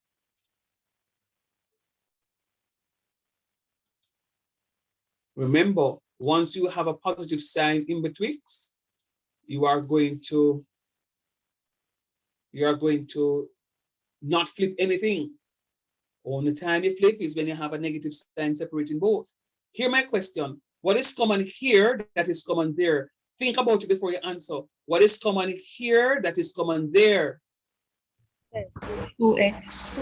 Very good. 2x is common. Excellent. What is left? X plus 1. Nice job. what is common here between 3x and 3? 3. And what is left? X plus 1. Good job. What is common between this here now to this first piece and the second piece? 2x plus 3. Well, x plus 1. And x plus 1. Very good. Very nice. Look at that. And that's how I end up with my 2x plus 3 times my x plus 1.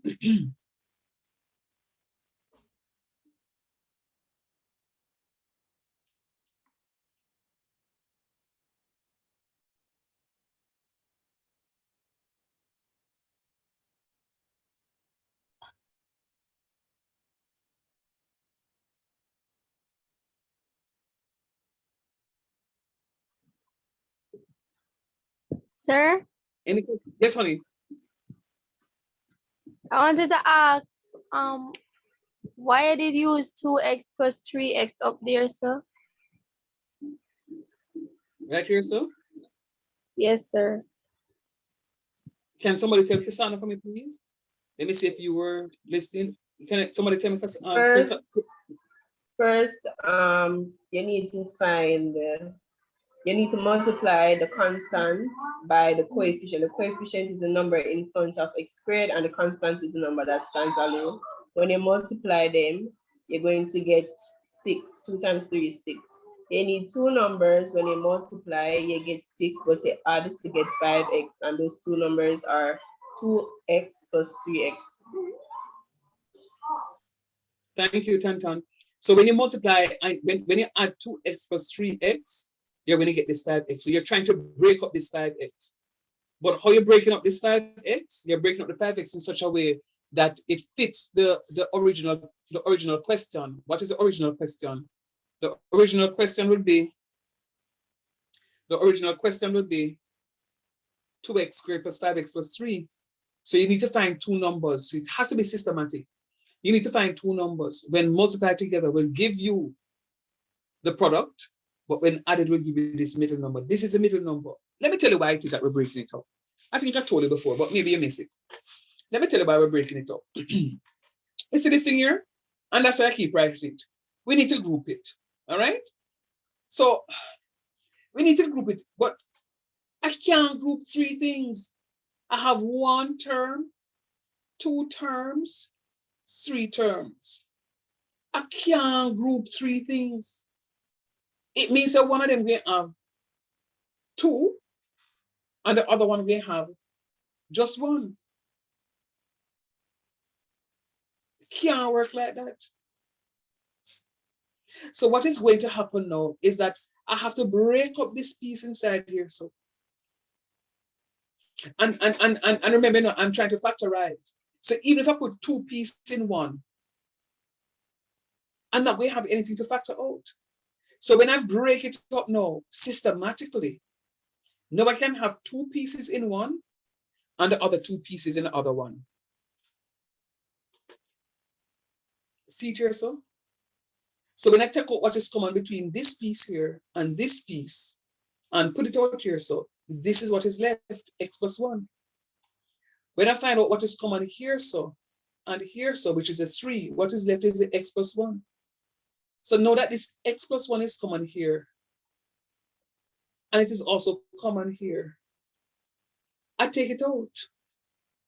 And when I take it out, what is going to be left is going to be my 2x plus 3, which is here. So now I would have factorized my question to 2x plus 3 times x plus 1. Is it a little clearer now? Sir, you know what confused me? Yes, sir. What is confusing you? I did not know that I was supposed to multiply. Honestly, I didn't know I was supposed to multiply 2 by the 3. Because the other one, them always come with 1 and them something there. Watch me. Is it because I teach long time? You know why I put this one in a blue?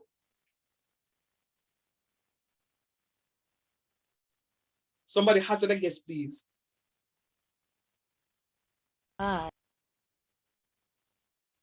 To Somebody show that has there's a a coefficient in front of it. and that I am multiplying this one by the 15. Sir, comes to the right here, so I try find factors of 5, but them not correlate to the 3.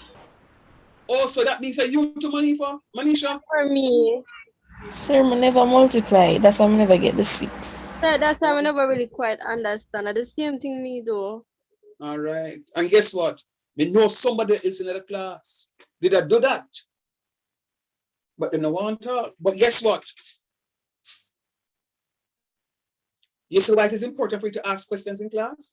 Because if Kessan Green never asked that question, I would not have been afforded the opportunity. She would not have been afforded the opportunity for me to go through the side work again, for her to see what was happening. And Monifa said, Monisha, why am I calling Monifa? I have a Monifa in my class. Monisha says, blow out, sir. I just see him something else. Me sit on your door. But I can guarantee you there's at least one more student who was doing the same thing too. Real talk. So I'm happy that you've learned something tonight. Something was set clear tonight for at least 2 students. Very nice. Very, very, very nice. All right, let's go. So when I put this over here now, I recognize that the x plus 1s can cancel. So I'm going to be left with 2x plus 3. And if x is -1, 2 times -1 is -2. And -2 plus 1 is going to be, -2 plus 3, I'm sorry, is going to be 1. All right.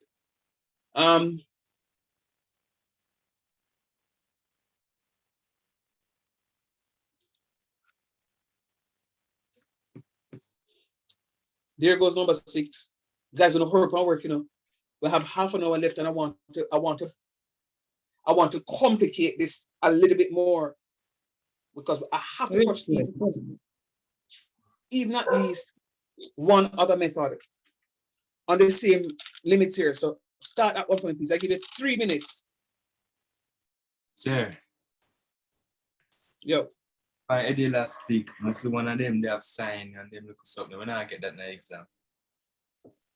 Where see it? I see one of them give a limit question with sign in it. No. Hold on. Hold on. Are you getting any trigonometry? Because you're doing trigonometry. Are you getting any? No, I doubt it. That is heavier stuff. That would be like pure math 2. That would be pure math 2. Because I'd have to go teach you the squeeze theorem, and I don't think squeeze theorem is on the syllabus. Pure math 2. But I will double check. Send me a message privately. Not tonight, because we're not gonna check no more message tonight. But so before class Monday, just send me a message for me to double check here, Matthew. Please. Cool. Sir. Yes, Papa. We can go back up to the question that the factorized with me. I want to see something. All right, no problem, son. No problemo. This one right here? No, not that one. The other one before it. This one? Yes, sir. Scrolling a little. See the rewriting. Right. Okay, sir. I'm good now. All right, cool. All right, there goes this question, guys. Let me see who can finish it. Quick time.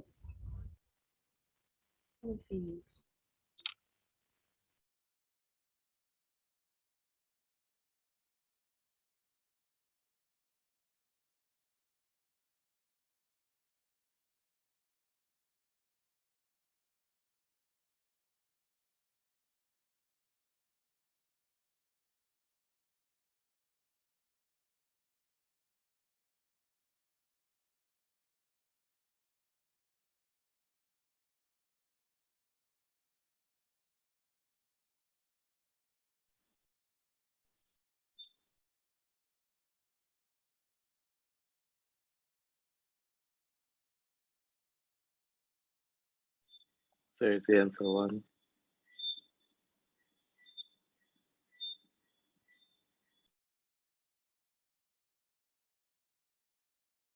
Sir.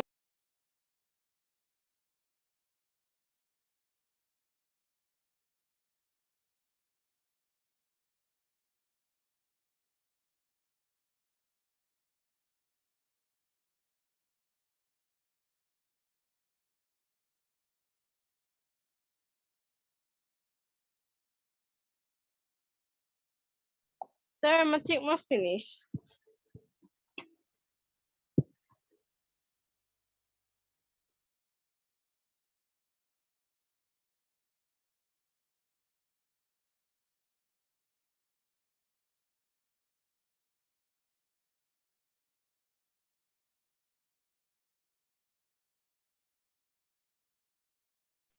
Oh, I'm sorry. I'm talking, oh Lord, forgive me.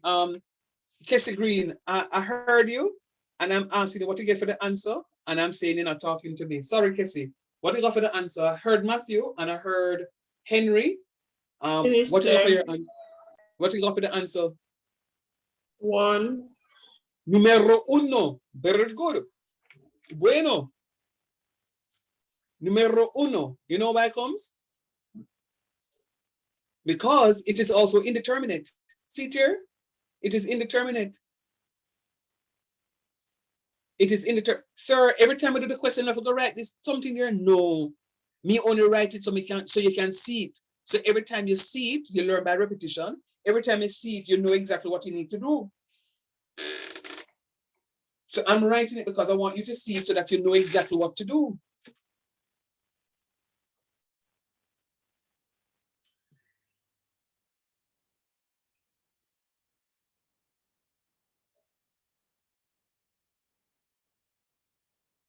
All right? So now, because it's indeterminate, we have to do some factorization. So again, we are factorizing x squared plus 7x plus 12. So see it here now, this time, I'm saying we're factorizing the quadratic expression.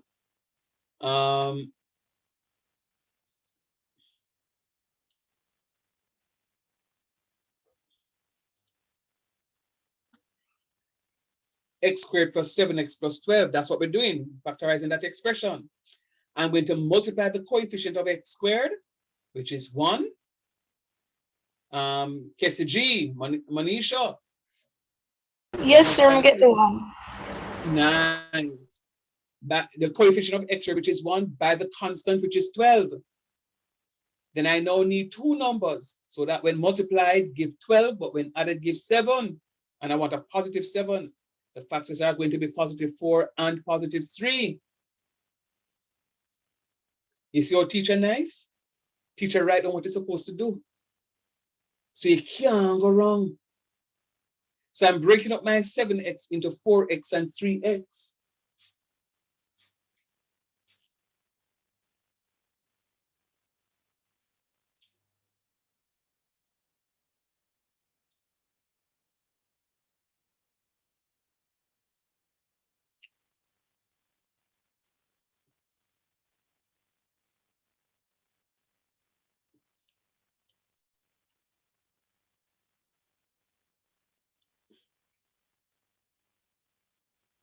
Nope.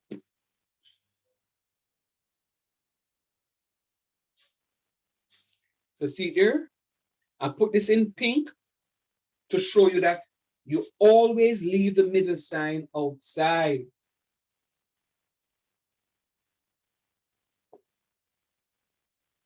You always leave the middle sign outside.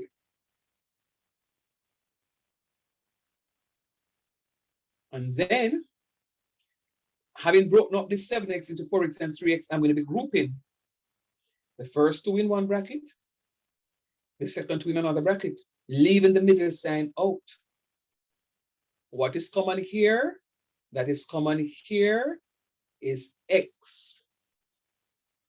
What is left is going to be x plus 4. What is common here? That is common here is 3. What is left is x plus 4.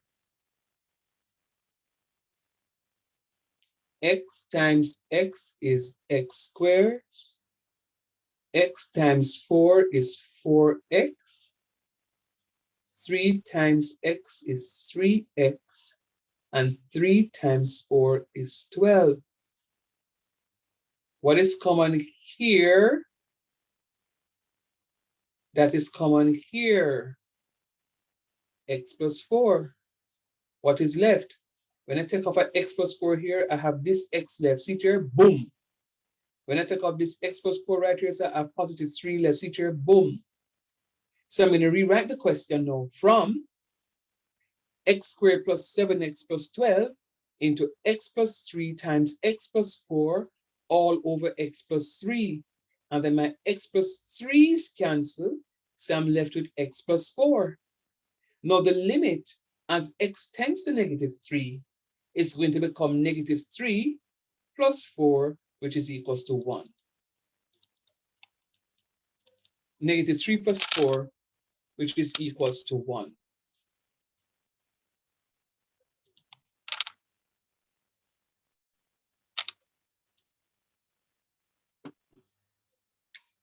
Understood? Yes, Yes, sir. sir. All righty.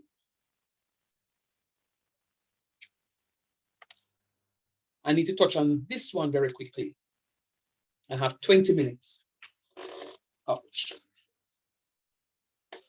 Touching on that one very quickly. You know what? I'm going to give you a 3-minute screen break. I'm going to end the class on this question here. But I just need to, I'm going to end the class on that question. So, matter of fact, I'm going to give you 3 minutes screen break. So, if you want to go to the bathroom, go on. If you want to drink some water, go on. 3 minutes. You have 3 minutes without hearing Mrs. Henningham or myself.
Time.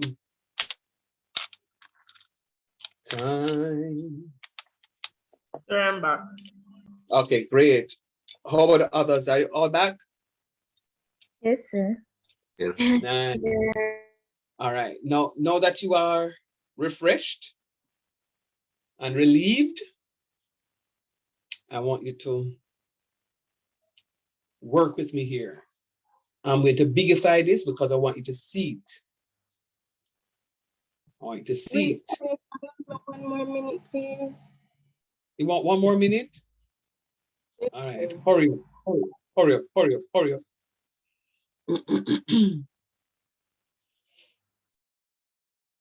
Let me know when you're back, please.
So, ready now. All right. Now I want your undivided attention.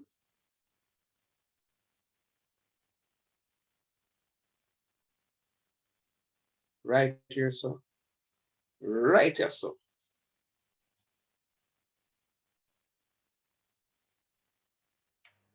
This time around, we're not talking about the limit of a number as it tends to, the limit of a function rather, as it tends to a number. We're talking about the limit of a function as it tends to infinity. And in this particular case, it's positive infinity. Then, sir, you can have negative infinity. Talk truth. Talk truth. So look at what is happening here. So here goes my question. And I can also have an indeterminate form. Not only 0 over 0, but I can have it as infinity over infinity. Be it positive infinity over positive infinity, or negative infinity over negative infinity. All right? In this case, we're talking about positive infinity.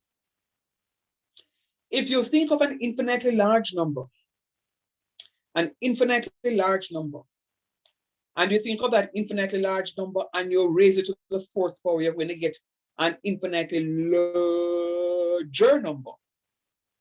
And when you subtract an infinitely large number squares, it don't have nothing to do with it. Up here, so still go to infinity. Can you see that concept? Blow, sorry, come up with the concept word again. But can you see that concept? I can run back through that again, please. All right, let's go. This here is tending to infinity. The last time around, I spoke to you about infinity, and I said to you, infinity is a concept. So why call it concept again? Because there is no one number that is called infinity. So if you, Matthew, say that your infinitely largest number is 1 million, I can say to you 1,000,001. So infinity is a concept. You just have to agree that it's a very large number. Now think of you having a very large number and raising it to the 4th power. What do you think is going to happen to that number?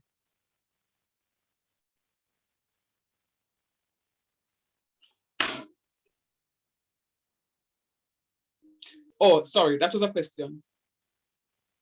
Anybody, somebody. Larger, If sir. I have a, if I have a very larger. it's going to get much larger, don't it? Yes, sir. And this is moving exponentially. It's not just any little nitty-gritty number. It's an exponential number.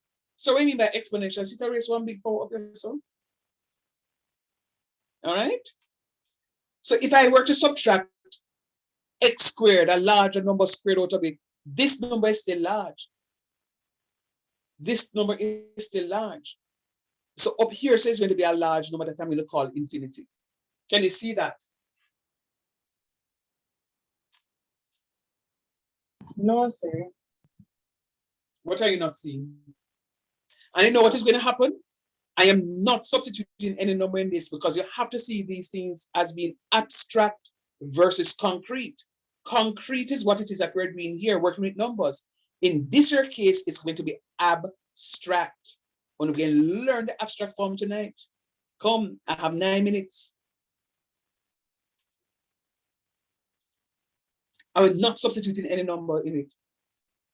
Listen to me, and that's why I gave it a break a while ago, you know.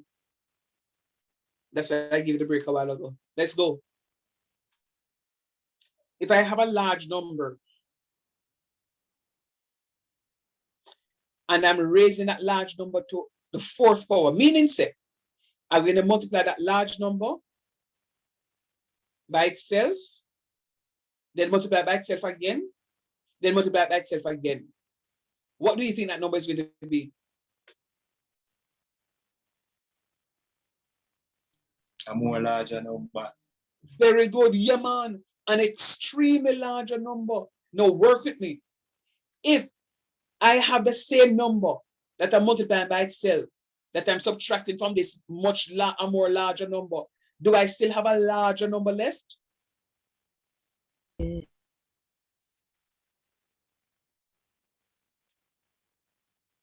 Talk to me now.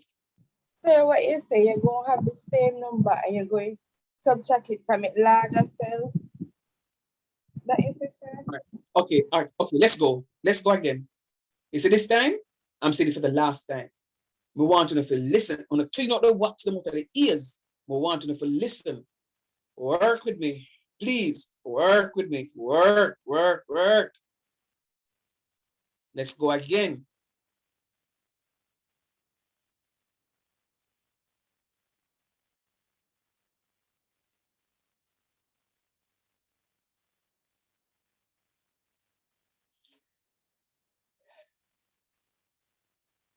If you have $1 million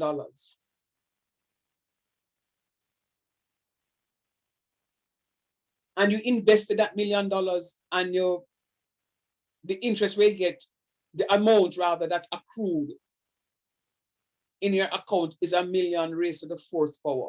You think that's enough money? Yes. Yes, sir. All right, trust me, we could do that right now. All right, let's go now. Hold it right there, say now. And then now, I have $1 million squared that I have to give away. Do you think I still will have enough money left after I give you $1 million squared out of that $1 million to the fourth? Yes, sir, but not as much as you had. Not as much as I had, but I still will have a large amount of money. Yes, Talk sir. true. Yes, All sir. right. Good. And when I give you $7 out of that, me still gonna have enough money left still, don't? Yes. Yes, sir. But just All right. keep on the decrease.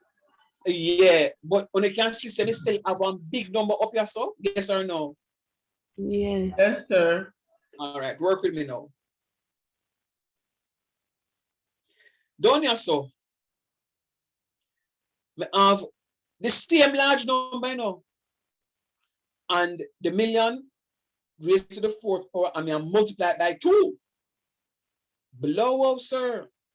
Your swag burst. You have enough money. Yeah, but hold on there. Because we can have $1 million to the third power multiplied by 6 that I'm going to give away. Will I still have a large amount of money here, so? Yes or no? Yes, sir. Yes, sir. Very good. I'm still going to have a large amount of money. It may not be as large as I had before, but I still have a large amount of money. and somebody beg me $2, I mean give them $2, I still have a large amount of money left. Yes. Yes, sir. So this infinity means I have a large amount of money up here so, and a large amount of money down here so. And million is just a small thing, because I could start off with a billion. And a billion raised to the fourth power will burst my calculator. Will burst my calculator.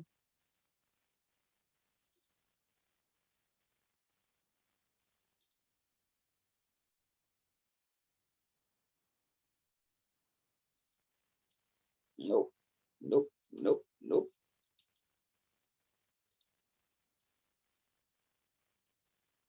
Million, how much is 0? 6, 1, 2, 3, 4, 5, 6. 6 raised to the fourth power. Rockstone. This is 1 times 10 to the 24th. So may have 1 and 24 0. I don't even know how to read that.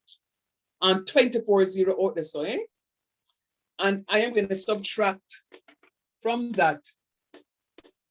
How much subtract from that? 1 million, 1 million, 1 million squares. I'm subtracting from that 1, 1, 2, 3 million squares from that.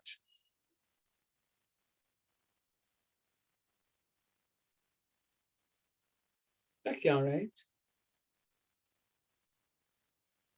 Answer minus a million squares.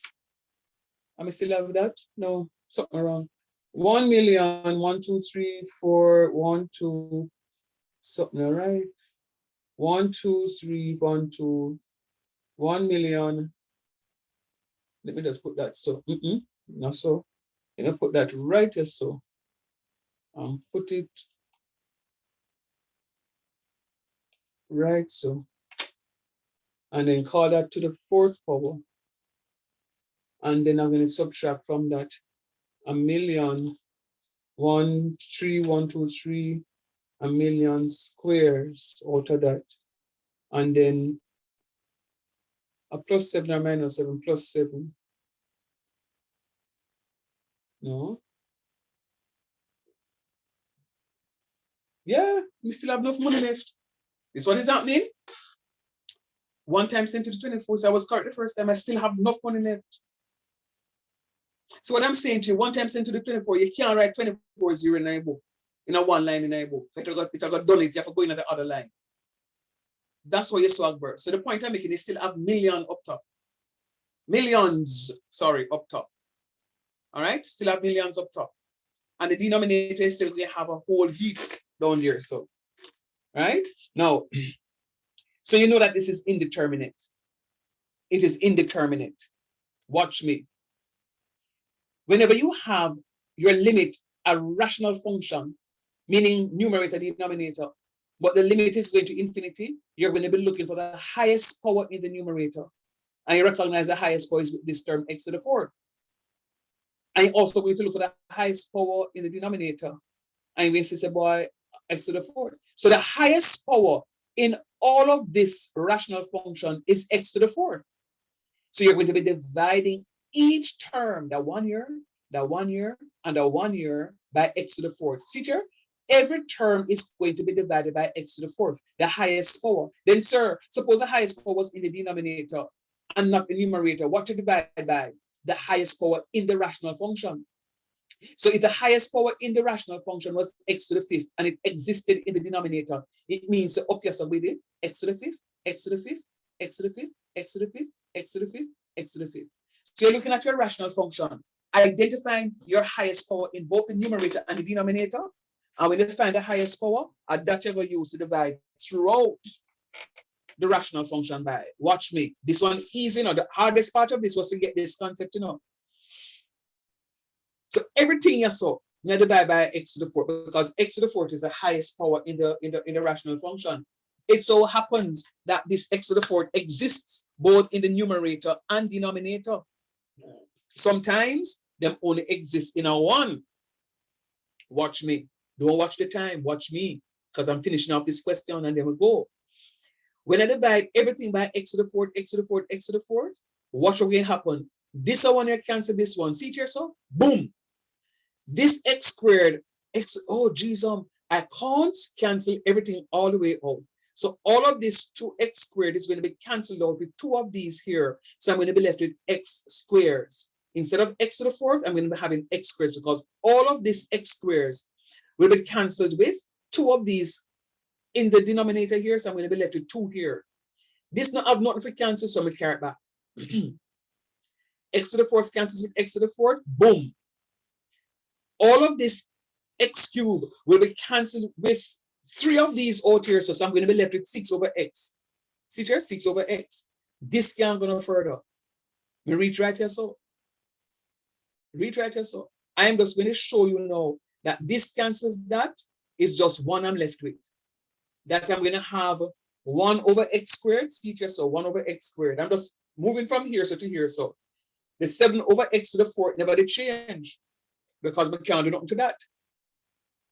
The x to the 4th over the x to the 4th cancels out.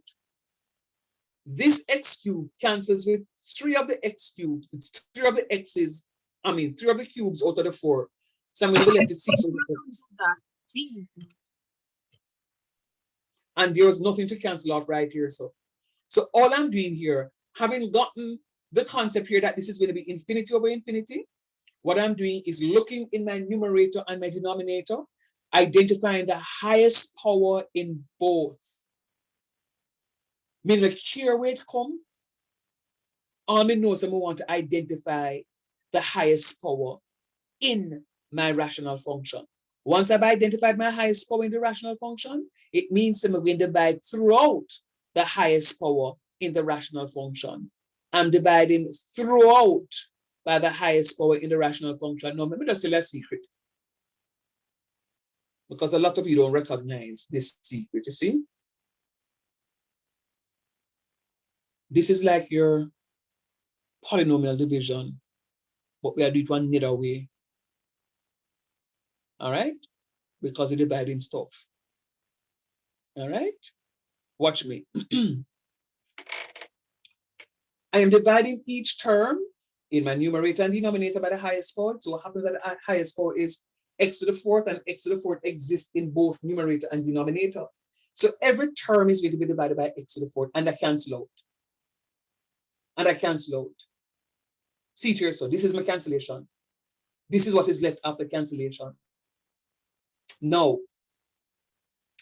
here goes another concept that you must understand.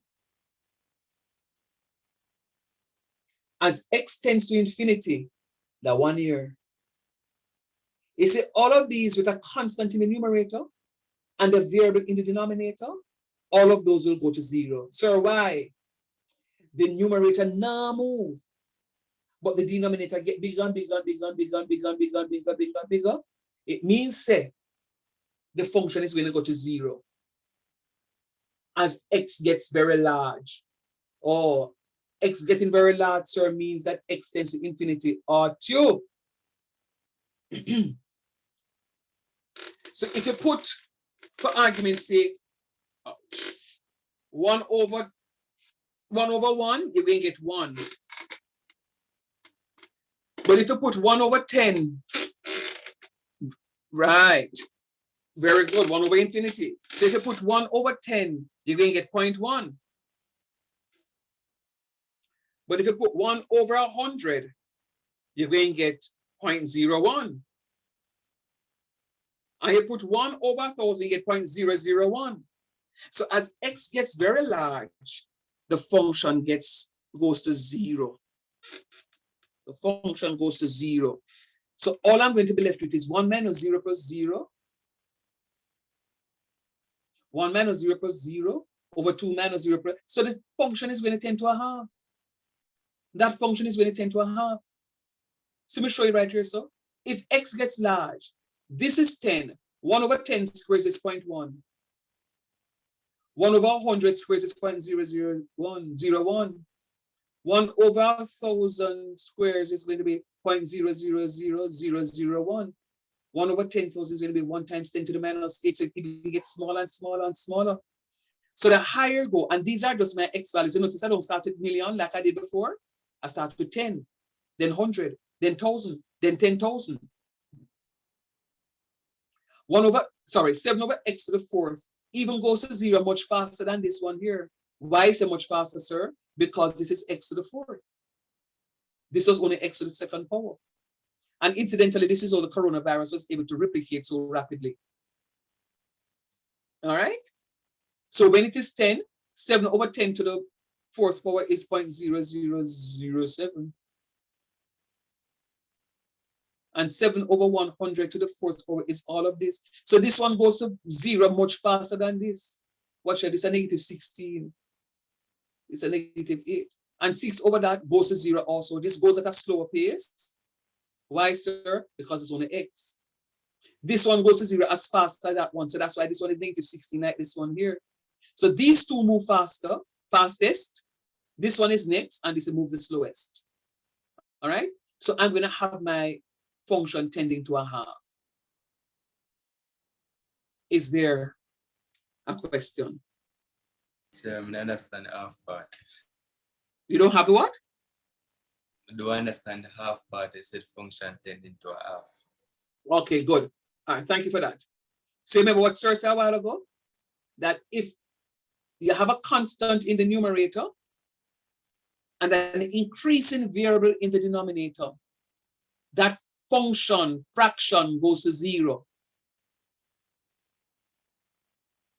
So it means that this goes to 0, this one goes to 0, so does this one, so does this one. So what I have is going to be 1 over 2. What I'm going to have is 1. 1 minus 0 plus 0 is 1. 2 minus 0 plus 0 is still 2. So I'm going to end up with 1/2. So this limit here tends to 1/2. Any clearer, Matthew? Yes, sir. Nice. I'm going to end here.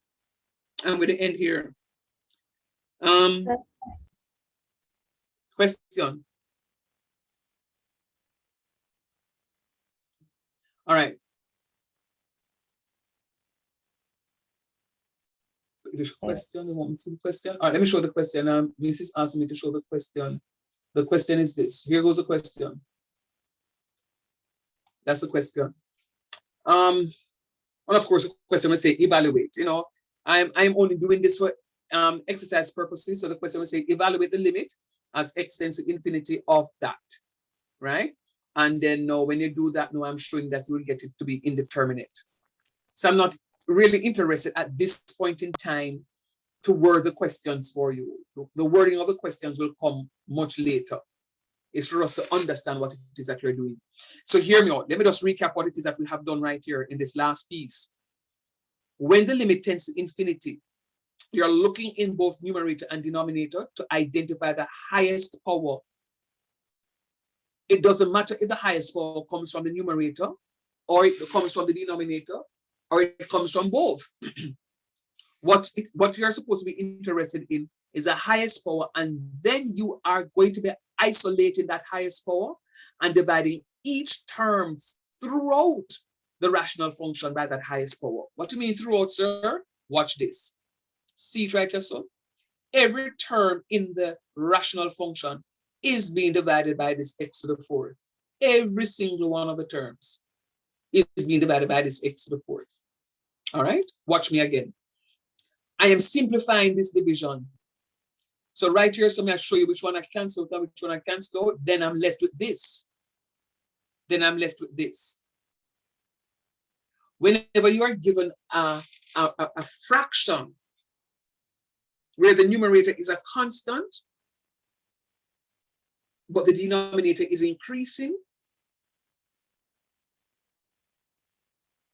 that fraction goes to 0 every single time. Some of them goes fast, some of them will move faster than others. So what I'm going to be left with, and see my statement here. So you have to write the statement, sir. Absolutely. You have to make them know which one of them are going to 0. Because you have to know, go and put this here. So 1 minus 0 plus 0 over 2 minus 0 plus 0. And in a case like that, you can tell the man, say, this something I go to a half, you know. It will go to a half. You may not see it, but you know it's going to a half. It's going to a half. All right. Guys, we have 2 days to Rest. try and understand what is happening here until we meet again on Monday. I'm going to ask that you go over and do some work, please, in Jesus' name. Sir. All right? Yes, sir. Bye-bye, honey. Yes, son. Sir, how much more can question like this would have worked? This can carry anywhere between 5 and 10 marks. Mm. Okay, sir. Yeah, man. You do have a wonderful rest of the evening. And thanks for coming out. Thank you. Bye, sir. Thank you, Bye, sir. sir. Sir, why not talking so with gentle Jesus? Pleased to say you're gentle Jesus, meek and mild. Absolutely. Amen. Good, good.